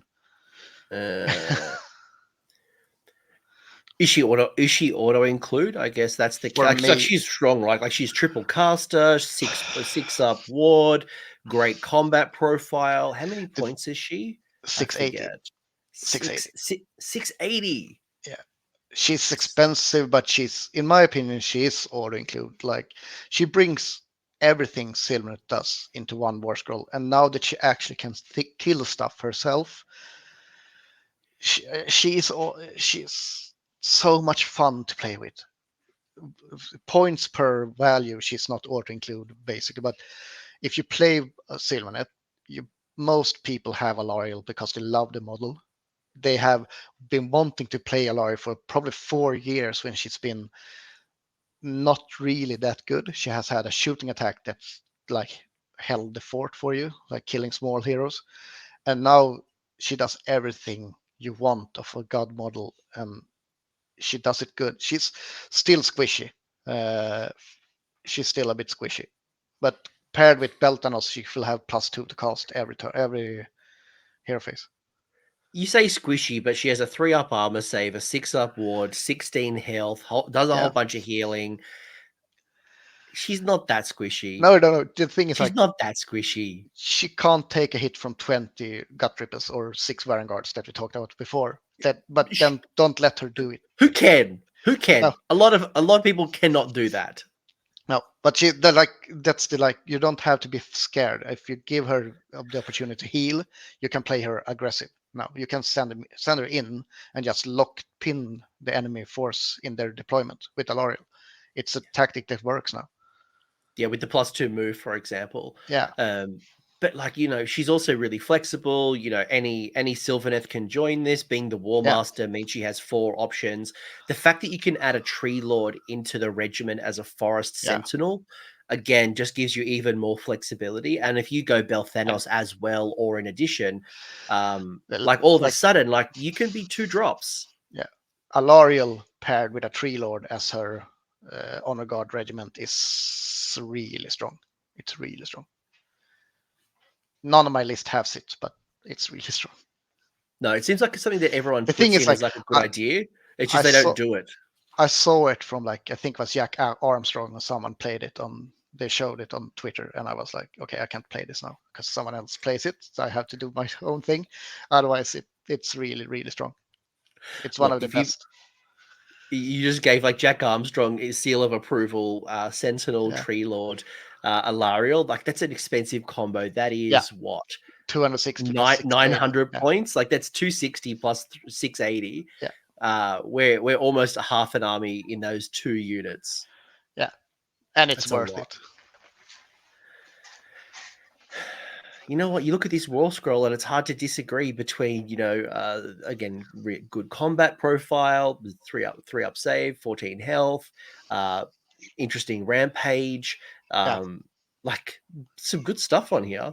Yeah, and if you play him as the Honor Guard, so that he gives sub-1, Alariel gives sub-1 attack. When people go into it, they have -1 attack, they're -1 to wound. Probably they won't be able to retreat because he shoots them. And they're just stuck in combat with Alariel, which is not the place we want to be. This War Scroll is better than you thought first time when you see it. But having shooting combat is, you don't understand how good it is until your current hunters with great bows are locked in combat. Then you realize how good it is. Yeah, you don't appreciate it. Like I've been running Fulminators and Stormdrake Guard. Stormdrake Guard shooting combat, Dracothian Guard, like Dracoths don't. And you're like, oh, this sucks. Like I've got this whole shooting attack that I can't do anything. I hate this. So yeah, you're 100% right. You don't appreciate it until you can't do it. And you're like, I need to find shooting combat. Since he has the shooting combat and you're not allowed to retreat if he damages you with shooting attacks, it's such a combo. It's really, really, really strong. It's better play style than the old hit someone with a melee attack and they can't pile. This is a better play, a better written rule. I think this is really, really good. Yeah. Half the time when you stop me with your tangle roots, I'd be like, I don't care, whatever. But if you had 1-inch range, it was super annoying. Yeah. Speaking of super annoying, or you might think it's really great, Belthanos. So we've talked a lot about Belthanos. Let's maybe talk why. Why Belthanos? He actually doesn't slap as hard as you think he does. But that's because Alariel gets more out attack. We can start there. He doesn't hit as hard as you want him to hit. But the big reason to take him is that his Warhorn, his currently Warhorn. He gives 3 friendly Sylvaneth units board wide run and charge, or they can charge even if they ran. So you just pick them in the charge phase, you're allowed to charge. And it's the thing that it's board wide means that you can keep Belthanos safe. You can keep him on the flank, for example, I use him to take the flanks almost every game because he doesn't have to be in combat, and there's no flanking unit that wins against him unless you send 5 Chaos Knights, but you don't usually do it. So he's safe on the flank. He gives his buff to all your army, and he can still move 18 inches and run and charge, so he can still be in the fight if you need him. That's how I play him out, safe, out of range of shooting because he doesn't have a ward, and just giving the buff to your army. Yeah, it reminds me a lot of when I used to play with Manfred. Manfred is good, but Manfred is not going to beat the best combat heroes. You've got to pick the battle, and if you pick the right position, the right battle, Manfred always does incredibly well. Yeah. But if you go charging that Vampire Lord on Zombie Dragon or that really tanky thing, Manfred dies. Belthanos is very similar. It's like, he's good, but pick your battles. Yeah, and picking your battles is like where his rampage comes. You can still put him, like I've done it. I got a chance to do it once, and it was against Slaves of Darkness, since we all hate the Varangard and Chosen. I let the unit of Chosen and Varangard charge Belthanos, and then he did his rampage to ignore. He just jumped away from the 6 Varangard, so he was only in combat with 5 Chosen. And actually took the objective at the same time from them. And that's a really good defensive like rampage, because he rolls a d3 on a 2-up. He does that amount of damage to the units you choose, and he's allowed to teleport within 1 inch of that unit, which is like if you need to get him in range of your woods to be able to strike and fade later, if you want to take an objective, if you want to get out of danger of if you get double charged, it's such a good rampage. And that's why I always show people how this works before the game, because if this happens on a turn when you choose to kill him, for example, like you slay the tyrant or whatever, and he jumps away, people just surrender. It's not, they don't want to play the game anymore, and that's not fun. But it's not like, it's not a gotcha. No. This goes back to what we said right at the start. It is a punishing army for the person who can manipulate an attack with the scalpel. Yeah. And this is a scalpel move. This is very critical, very deliberate. This is 4D chess. This is like looking at things from the multi dimensions. Just and then you have his nature etheric as well. And it's the big part now. It's the start of any turn you can do it once per battle, meaning you can hold it until your opponent's your face if needed. But this one gives, since we're talking about Alariel Belthanos, this one gives Alariel, what is it? It's almost for sure +2 to cast turn 1 if she doesn't roll the 1 on, because you turn a terrain piece into a place of power, and it's also counts as an awakened wildwood for your battle traits only. For teleporting and healing, it counts as an awakened wildwood, and that's very, very strong. If you look at all like the mission maps, the terrain maps that GW has sent us for every mission, there's almost always a kind of big piece centered on the table. If it's a woods or an impasse, it doesn't really matter. But Belthanos turning that one into a place of power, and it can never be removed from your opponent. Your opponent can never, unless they play giants. I think they still can pick up terrain pieces, but it's safe. You can always teleport to it or from it, which makes your playstyle safer, or you can be more reckless like you was before. It makes it a lot easier to play the game. Belthanos is for me the one out include hero in Sylvaneth. It's like he's the one unit that's just breaks your faction. Do I have to take Alariel to make the most of, because we've talked about them almost as a power pair, right? So I guess twofold. Do I have to take Alariel? I think she's good, but not auto include. No. Belthanos, you've said, is the closest that we've had to auto include. If you would make like the S tier time of, I would put Belthanos, Alariel, and Current Hunters with Great Bows in S tier. Like, it doesn't mean auto include, but they help your army significantly. It's like, All right, let's talk Great Bows. All right.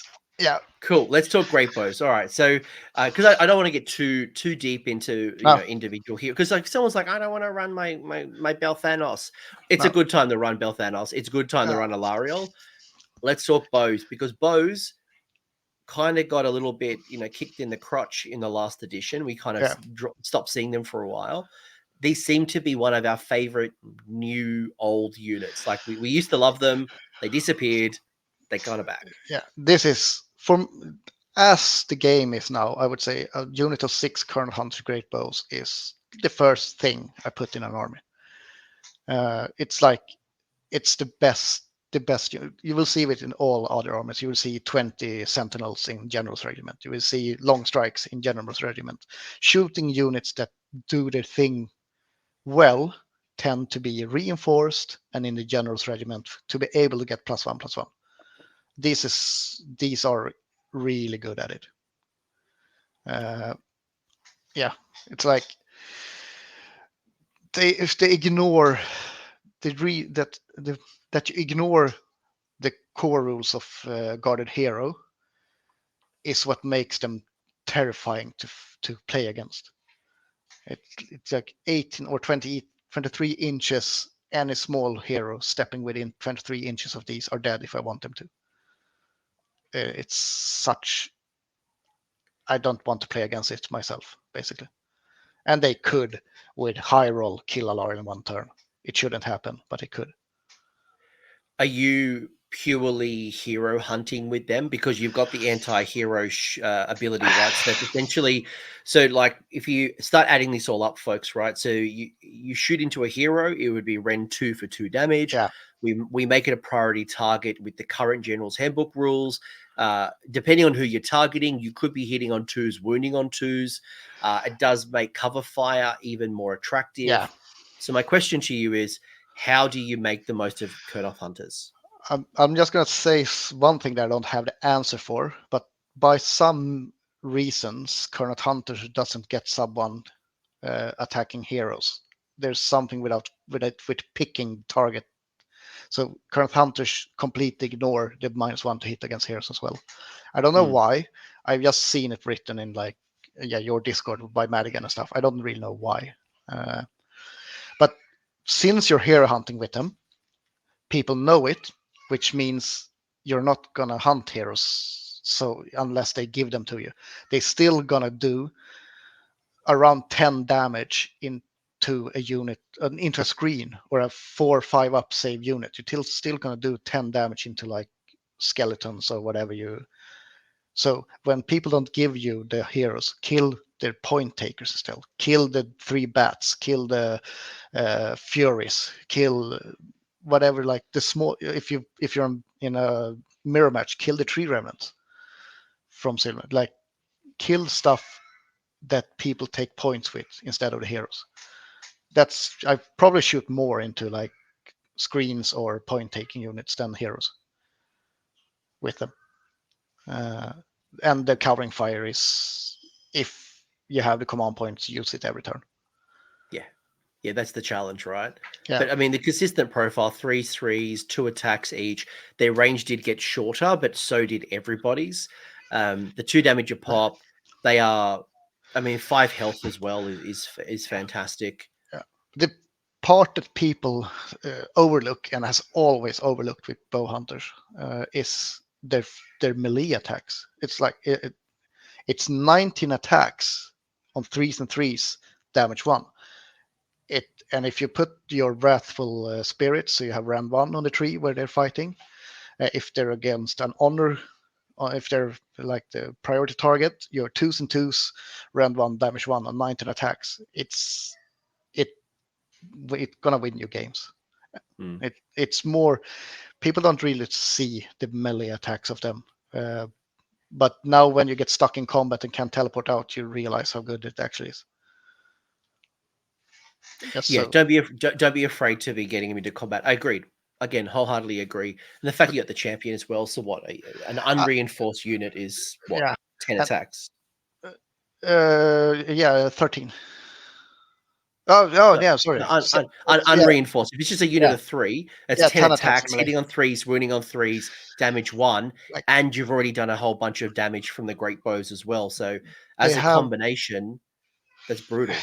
There is like, I've done it twice, so it's not something that comes often, but you could actually charge them in. You can shoot, charge them in, and power through to get to the objective.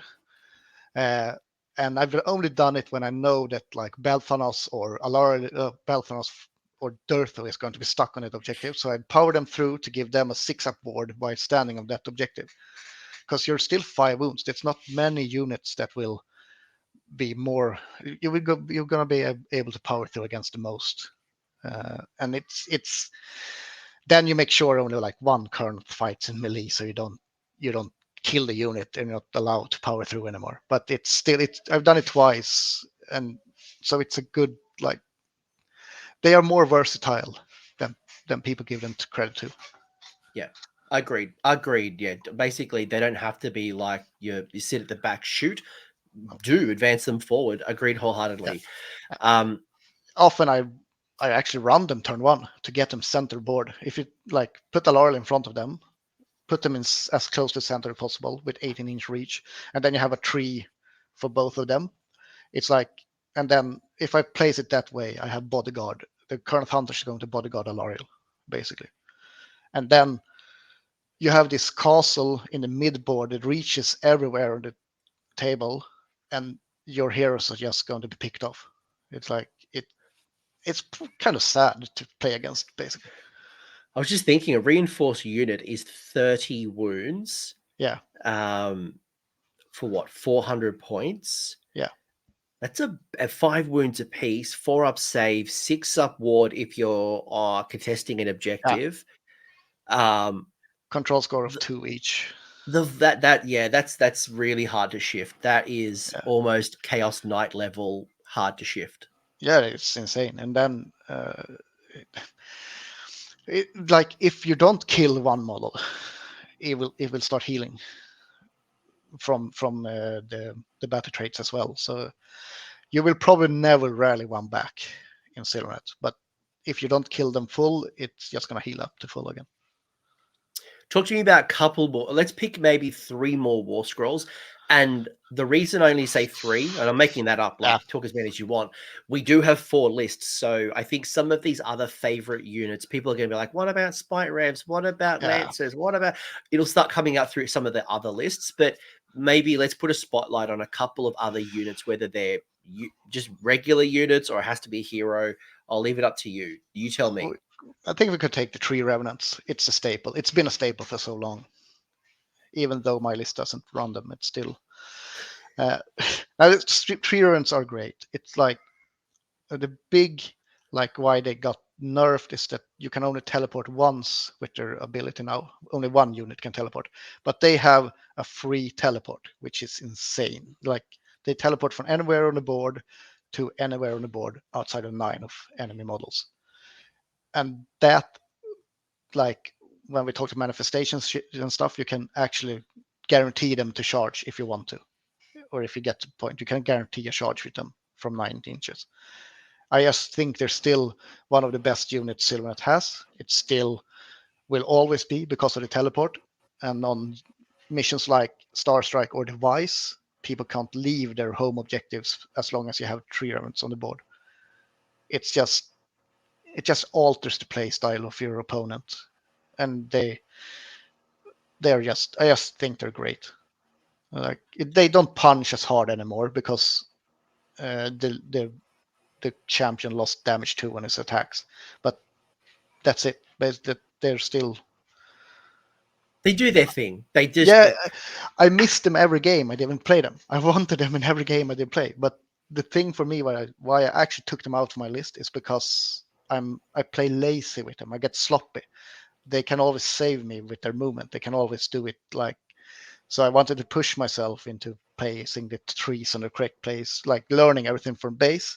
And Tree Revenants makes it easier to get around the base traits of Sylvaneth. I will miss them as my favorite order ally. Yeah, they were such a good ally in most anyone who could take Sylvaneth. So yeah, they're definitely not auto include, but they just add that extra layer of mobility in addition to walk the hidden paths, in addition to the strike and fade. It's just more movement. And they do it fantastic. They probably secure 3 battle tactics in a game. They give you take their lands, and then they will take the flank, and then they will probably like reclaim the realms, what they're called. It could seize the center as well. Like this could be an easy turn 1, seize the center, support it with, I don't know, that +2 movement unit. Exactly. Boom, you've got your 2, and then yeet yourself out. Yeah, it's perfect. It's a great unit. Everyone should have 5 Tree Revenants that play Sylvaneth. Says the guy who doesn't have 5, but yes, I agree. Yeah, Gossamids is the other standout like battle Yep. line unit. Yeah, They I'll are. find them eventually. There It's. you go. I don't know where they are in the book. I think they're No, I higher up. found them. I found them. Oh, Like, fuck. They are great because of their movement, and they have 2-inch coherency. This is really important, meaning that, for example, like if you have a classic 11-inch deployment, they can, with auto run, or they don't even have to run, they can take the flank and the rightmost or leftmost objective by stringing out. They have enough for on Bat for the Pass, or you can take the objective and the flank with the same unit because of their 2-inch coherency, and you will screen up most of the board in the same wall. So it's an insane unit. The reason why I play them instead of 3 remnants is because they do about 3 damage each shooting phase. Like they do something while sitting on an objective or while taking the flanks. They do a little bit of shift damage, which goes a long way. their price, correct me if I'm wrong, their price was a lot higher. I remember were they closer to 200 back in third edition? And I They remember always thinking like the War Scroll's good, but the price is too high. yeah. Now that they're Uh, in line with Dryads, they're in line with Tree Revs and Spite Revs, this is now an attractive War Scroll. Yeah, for sure. It was. I don't remember. I think it started at 220 or something from the beginning. Yeah. Like their War Scroll was insanely expensive. I think it ended at 180 or somewhere around there, 190 maybe. But now they're Uh, 120. They're they're 120. 120 now, and it's like now you get 10 wounds for 120, which is good in any War Well, Scroll. well, Dryads are 10 models, what, 1 wound each for Yeah, 110. So for 10 extra points, I'm getting the same amount of wounds, but obviously less models. yeah, But in turn, I'm getting the additional mobility through the shooting ability yeah. there. You got the crit auto wounds, you got shooting combat. They are good. This is great. They're like the thing I like the most is the 2-inch coherency. It's like it's kind of game breaking. Would you reinforce them? Maybe if I wanted to run a lot of Gossametes, but then you have to have then the 2-inch coherency is within 2 models instead of 1. So you're not getting a much larger screen, but you're getting a unit that like this is a rallyable unit in Sylvaneth. This is a unit that you can actually shoot in combat in their combat phase. If you don't die, you can shoot in combat. You can move if you roll a 3 up, you can move out of combat range because you're not allowed to move into combat, but you're allowed to move out of combat. It doesn't say anything about it. And then you could rally them. If everything stars align, you could. But it's also like they are also a activation wars. They can just disrupt the activation wars by being able to move out of combat if you can shoot. It's Yeah, weird. I personally, yeah, I think it needs to be clarified because that would essentially be a retreat, but Yeah. it's not. And I can see the loophole right now. And it could be because I'm not allowed to move into combat. I'm not allowed to move when I'm in combat. That could be the correct way. I have never rolled a 3 up basically, so it never happened to me. Yeah. Check with your TO, but I would play Yeah. cautiously until told otherwise. Yeah. And then the answer I would have said to you is I would rather 2 units of 5 rather than a unit of 10. Yeah. So if you're going to go into the Gossamids, I just have 2 independent units, unless I don't know, you were trying I to would worry about your I would props. probably play 4 units of 5 rather than 1 unit of 10. Also, because like you could just flood the board, making it really hard for the opponent to move. It gives you more utility, and it gives you actually 1 more shooting attack in each unit also as well. So It's kind of like how Slaves to the Darkness use Furies. They're just annoying.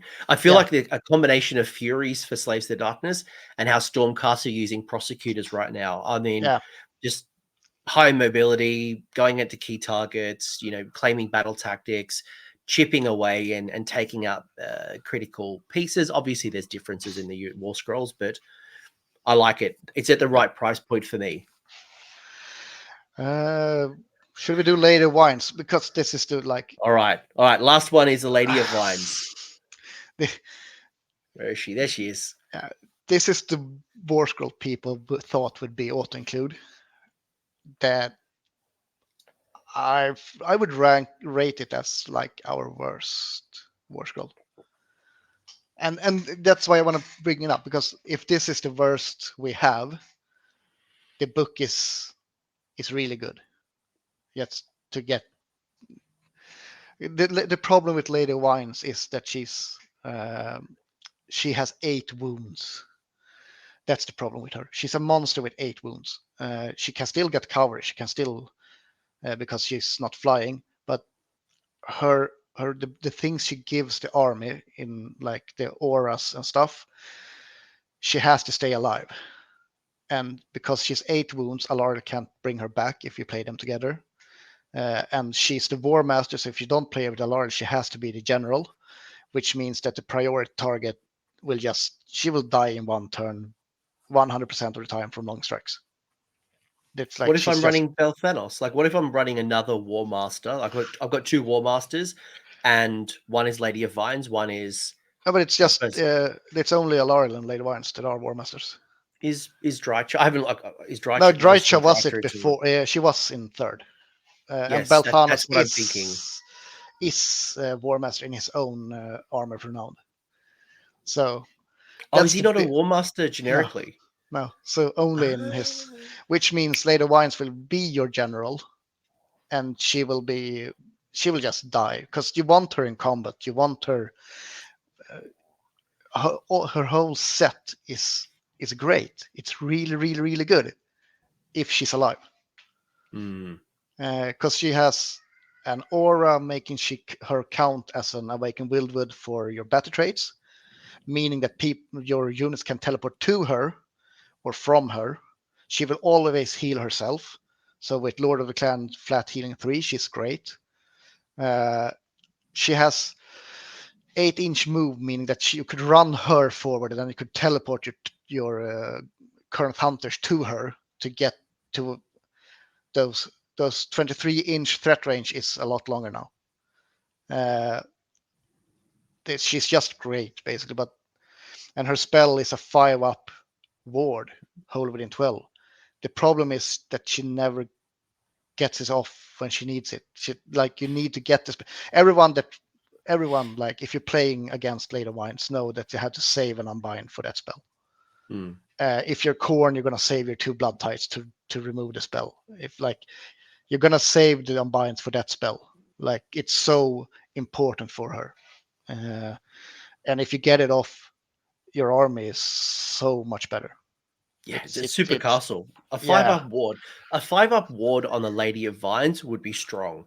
Yeah. A 12-inch aura around her, like that is an unbreakable castle for some particular builds. Because the thing is, like, you could set her centered like in a castle, and then you could summon an awakened will base to base with her in front of her, so she's in cover. You can't shoot her, so you can protect her.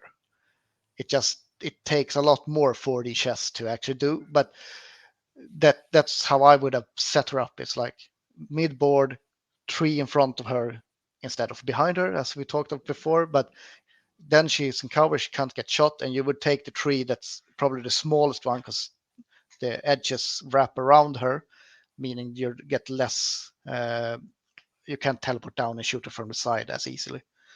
And then she just sits there dishing out a 5-up ward. It's insanely good.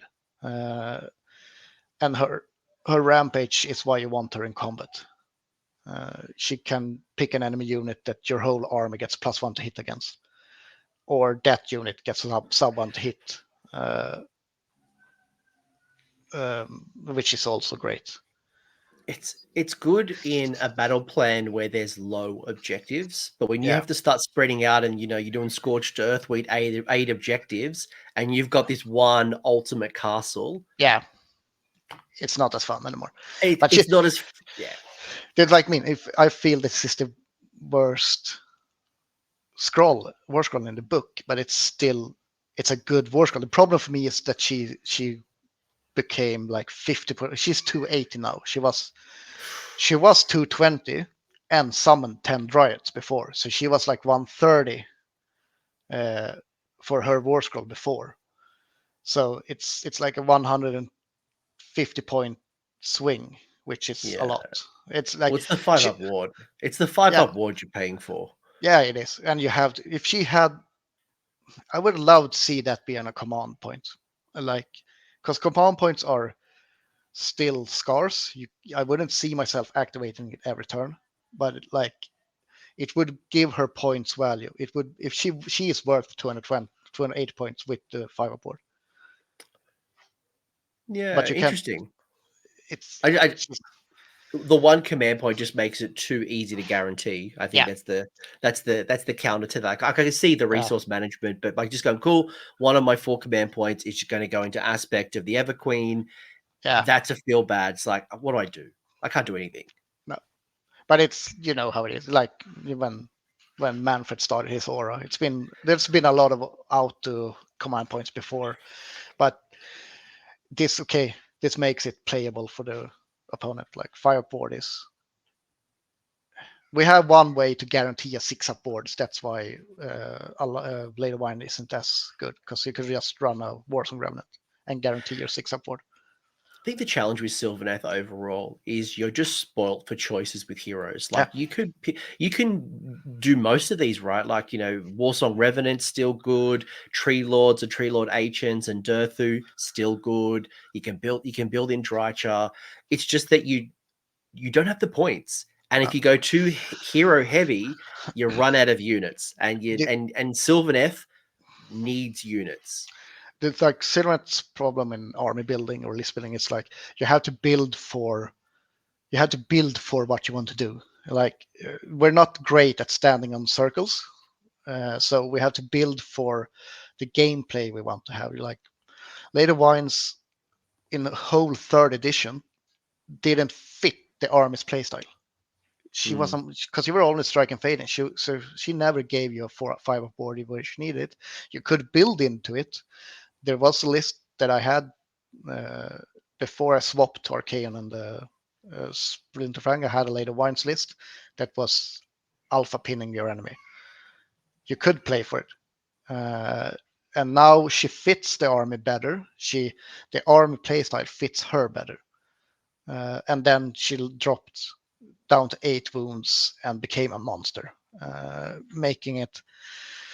There's a lot of anti-monster in this game, basically, making it really hard to play her safe enough to get everything out of her. Yeah. No, and you know what? Again, someone's going to build a list, can make it work. She's not bad. I just prefer. No.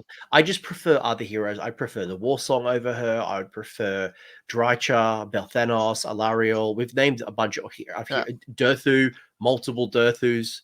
Like, personal preference. There's like 3 War Scrolls that are less good, and it's Arch Revenant, Later Wines, and Tree Lord Ancients. Those are the less good options, and that's it's a less good option. It's not a bad War Scroll. It's just points per value and how you want to play the game. If I could run them all, I would. Yeah. Which leaves us to running a bunch of lists. So we're going to power. I'm going to power through these. We've got 4 of them, and you've been kind enough to give us a lot of different ideas to build around. I'm going to read it out. Just give me the high level of how does it all work? Like what's it doing? I guess because I think we'll be here till Christmas if we go into the weeds of every list. No. So the first one's an outcast list. It is tapping into the Aether-wrought Machinery's manifestation law. Kudos for you for not running Morbid. 3 regiments. Regiment 1 is Alariel with a reinforced unit of Kurnoth Hunters with great bows. Regiment 2 is Belthanos and 2 units of Gossipid Archers. And then Regiment 3 is Durthu with Spellsinger and Seed of Rebirth. Yeah. This is the list I played last and went 4-1 with. I had a minor loss against Siege. The list, I'm kind of a snowflake. I tell people I can't play Morbid. So I played Aether-wrought Machineries is great because people doesn't know how it works. And my TO let me use the pendulum to walk forward, slice, and go back again. it did 4 damage in tournament. It doesn't really matter. But I had it cleared with Tio if I was allowed to do that before. The thing is, like, Edward Machiners have cogs and swords, the Quicksilver swords, which are 2 really good spells. I picked this one solely for the cogs. This army sets Alarl in the mid center of the board, like we talked about before, with the current hunters behind her, so she's screening the current hunters. The current hunters gives her -1 attack because they bodyguard her. Then you set the cogs up, so Alarl is whole within 12. She sets up before, and then she turns back the time. So everyone is sub-1 to hit against her because she's a wizard, which means like the long strikes are actually -1 to hit. They have to do the all-out attack, even if she's the general, giving her a lot more sustainability. It saved her so many times. Then to reinforce that center castle, you put Dirther there if needed, because then no monsters are going to charge in, because Dirther is a monster slayer. He's going to have rend 4 against the monsters. He's ripping them apart, basically. And he also gives sub-1 attack to monsters, so they're going to be -2 attacks if you go into Alari with like Arcane in that case, and you don't want to. So you kind of like free up the center board to yourself, and then you play battle tactic and scoring, like taking objectives on the sides. Alari will go in, clear something, go back. Belfanos will hold the flank and like clear one flank and take all the objectives. It's like it's such a menace to play against. It's this is simple too. This is simple. It's not too complex, and it allows you to really play into the new rules and maybe go into complexity later on. But this is a nice little package of got some movement, got some nice little tanky heroes, you've got some combat, you've got some objective play. It's not too complicated. Alarl died once and was the 10 chosen on their second time. She had Be'lakor 10 chosen and 5 knights, and the chosen killed her on the second activation. Like, that's how tanky she can become in this setup. I feel like I might need to send you some money if you go to counseling. The amount of scars you have emotionally from Slaves to Darkness. But we have a lot of slaves in Sweden. Like, we have a lot of Slaves to Darkness in Sweden. When Ronya picks it up, then we're in trouble. This is the list. I went 5-1 on the unofficial worlds. It's called. It's all right. It was the tournament like 4 days after the release. Ronya won it, of course, but it's a different tournament because you play in a pool of 3-4 players, and then the winner goes to A bracket, the second to B. So I went to B bracket. I came second in the group and won the B bracket finals, basically. So that's why I can go 5-1. And very quickly, it's an outcast list, 1940, Kronspine Manifestation Law, 2 drops, Alariel with the Reinforced Code of Hunters with bows, Belthanos with Spite Rider Lancers Reinforced, and Tree Revs, so less drops. How does this differ? How does this differ, given that there's a couple of similarities? Yeah, this is a lot. Like the Spite Rider Lancers open up so much movement for your army. It's like you can still play the safe Alariel, like place her safely somewhere with the hunters.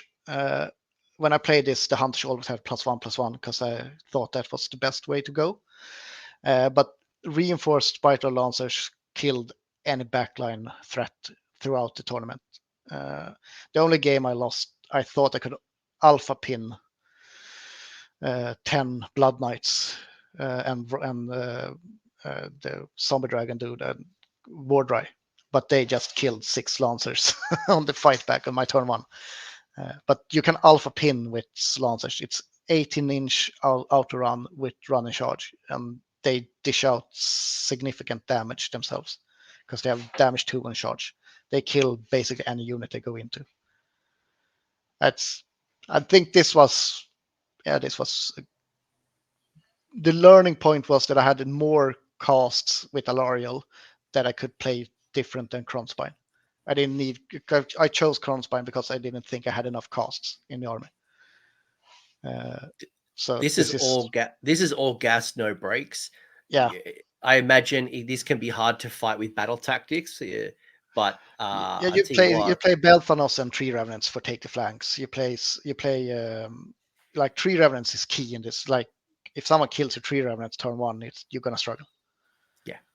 yeah, once It's, you're in combat, it's going to be hard to be getting yeah, some of those. You got to be very, again, meticulous on your yeah, battle tactics. You just don't have a lot of fat on this one. no. But sending a L'Oreal Belthanos and Spite Riders into someone is enough to just win you the game. It could give and cause them nightmares for the rest of Yeah, their life. Like that's horrific. yeah, List 3 is a little different. You've gone into the Evergreen Hunt, which is our Army of Renown. yeah. Kudos to you. We didn't even go into this end. I'm sure Ah, people can read it. But you've got Belthanos with some Revenant Seekers. You've got a whole bunch of 3 units of Spite Rider Lancers in auxiliary, yeah. and then you got an Arch Rev. This is like I played in the end of third. I played Army Renowned, and it's the strongest I ever played. It's the strongest army I've ever played. Now it's different. It's still really, really good. The reasoning to having auxiliary units instead of having them with Belthanos is your long strikes. It's your Baron Guard that have +1/+1 against them. There's so many units just ripping apart Spite Rider Lancers. So I want to be able to send them in and pin you, like send 2 units in, one strike power throughs and the other one stays there to block your movement. If I'm in the general's regiment with them, I can't really do that. I'm just gonna die, basically. And there's no manifestation lore in this one. I think I sent you the wrong list, but you can't Yeah, have them. or You that have might them have been with just that might have been a copy and paste error for yeah. me. Ignore that. Ah, There's no wizard, so you can pick it. You just can't do anything with it. no. But the The seekers are key here actually, because they give you 3 extra dice on your rally, giving you 10 dice when you try to rally a Spite Rider or themselves. Like it makes it possible to bring back Lancers, and they will always bodyguard Belthanos. So basically, just to reinforce a point, you would rather give away an extra command point through auxiliary than Yeah, give away a +1 to hit, +1 to wound bonus through priority target. yeah. Um, I, the thing is, I have never been. I've never had. I make sure I'm the underdog. Basically, if giving someone 6 command points, I don't know if I can do. I'm not sure what happens then, because then they can use all their commands all the time. yeah, But yeah. the thing is, like, it's a trade-off. This army hits hard. It hits hard. You get +1 to hit and wound on your whole army, and you could get +1 attack rather easily, which means like Spite riders just tear apart whatever they go into. Like it's I generally just want to charge 2 of them because on a 3-up they have strike first. So you should get 1 strike first on 2 units, which means you get to fight with 2 units before the opponent gets a fight, and that should do enough damage to not get hit back, basically. Yeah, if you hit your opponent hard and fast, Yeah, yeah, you're giving away an extra command point every turn, but really it might only be 1 or 2 that actually matter because by turn 3, you've hopefully done enough damage by those 3 reinforced units of yeah, Lancers plus Belthanos. You've done enough that they don't have a lot of options to use a CP on that's good. exactly. Yeah, This that's is I've played this twice and lost both. Like when I lost 2 games, it was into Fire Slayers, who has fight first on a rune, and it was into Ronja's Night Haunt, which isn't fun to play against. those 2 games are like, yeah, it's what it is. yeah, fair enough. The last one is you've got This is my no queen, your no no Alariel. Alariel, Yeah, but you've got Kurnoth Hunter, 3 units of Kurnoth Hunters.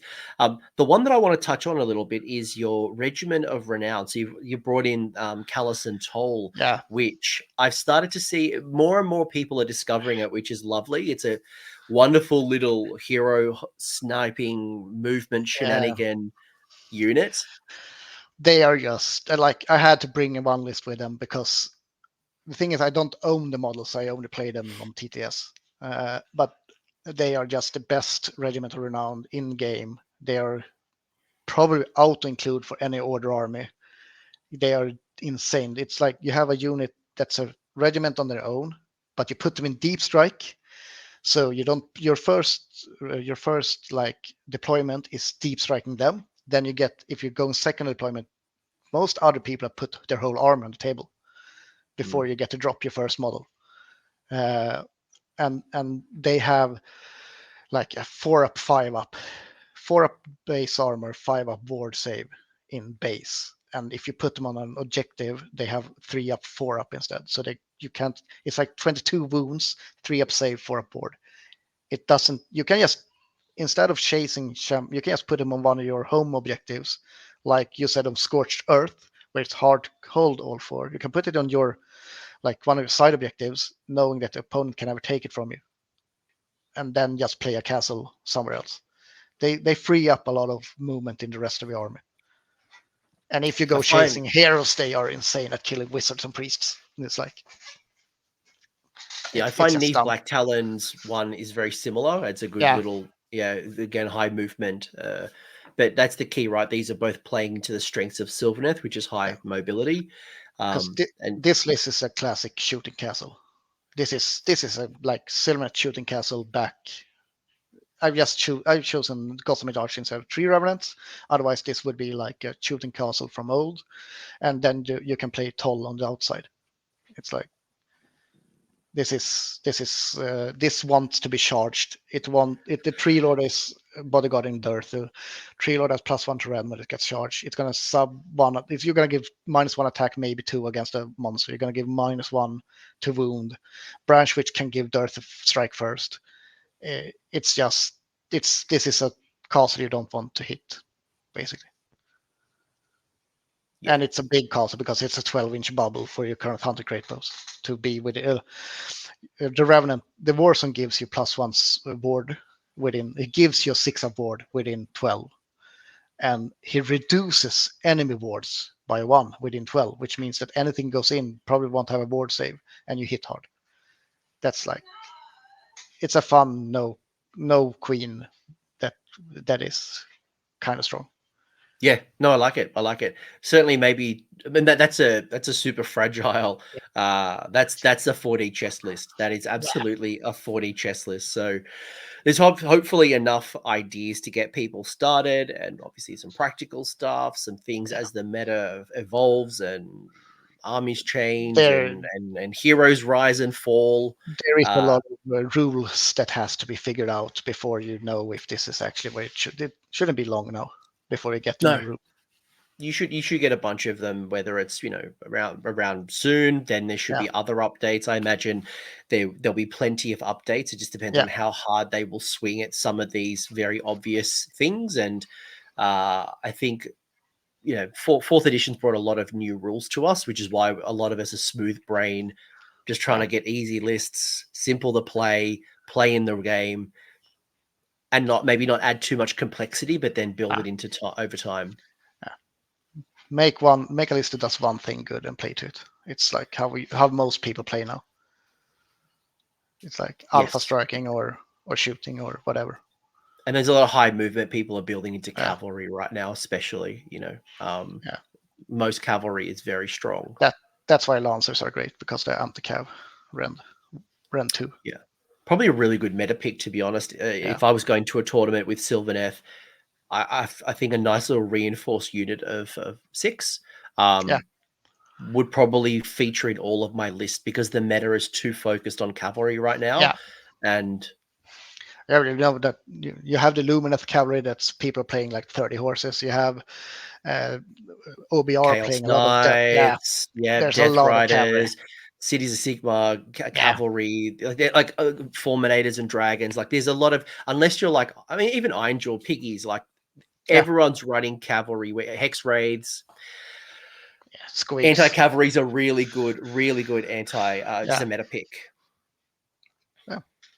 All right. But I hope people get to see that the book actually it's actually good. I think a lot Sylvaneth is a 3-2 army at least now, and then we'll see where the meta ends.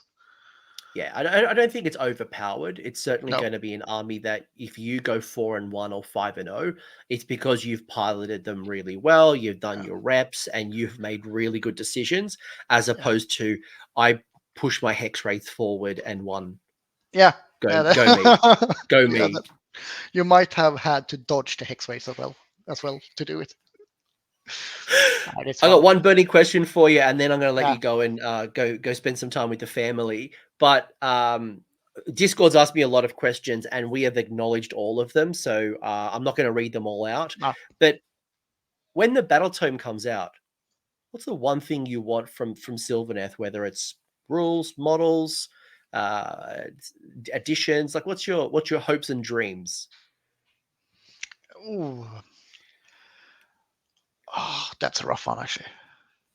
That's actually. Oh, All right, let's go models. Let's go easy then. Models. Yeah, but I would like a points drop on Arch Revenant, so I actually play him. But like Sylvaneth is in a good spot. I would like the 9-inch back, of course, from. Now I'm gonna give you the one thing I've been thinking about. Well, I would like the item, the artifact, Acorn of the Ages back, and I would want it to turn an existing terrain piece into an Awakened Wildwood, as Belfanet does, because that artifact has been with Sylvaneth since the first book, and it's been one of those that people play from like for 6 years now, and now it's gone. Like Greenwood Gladius and Crown of Fellbowers are new items; they weren't there from the beginning. So I would like to see Acorn of the Ages back with a little bit of difference to it. I think that's very fair. I think that's a very fair decision. Yeah. Yeah, that's me. All right. Let's send it to Games Workshop. Matt, if you're listening to this, let's add Acorn of the Ages back. I think that's a very fair claim. But if people want to chat to you, where can they find you? And is there anyone that you want to shout out at this point, other than my kids? I love them so much. Oh yeah, I could say you can find me at Your Coach. I'm hanging out the Sylvaneth channel a lot, and I'm as long as what's people. Your name? What's your name on Discord? Misha there as well, to make it easy for you. And I really enjoy people's people DM me and I love answering questions about Sylvaneth.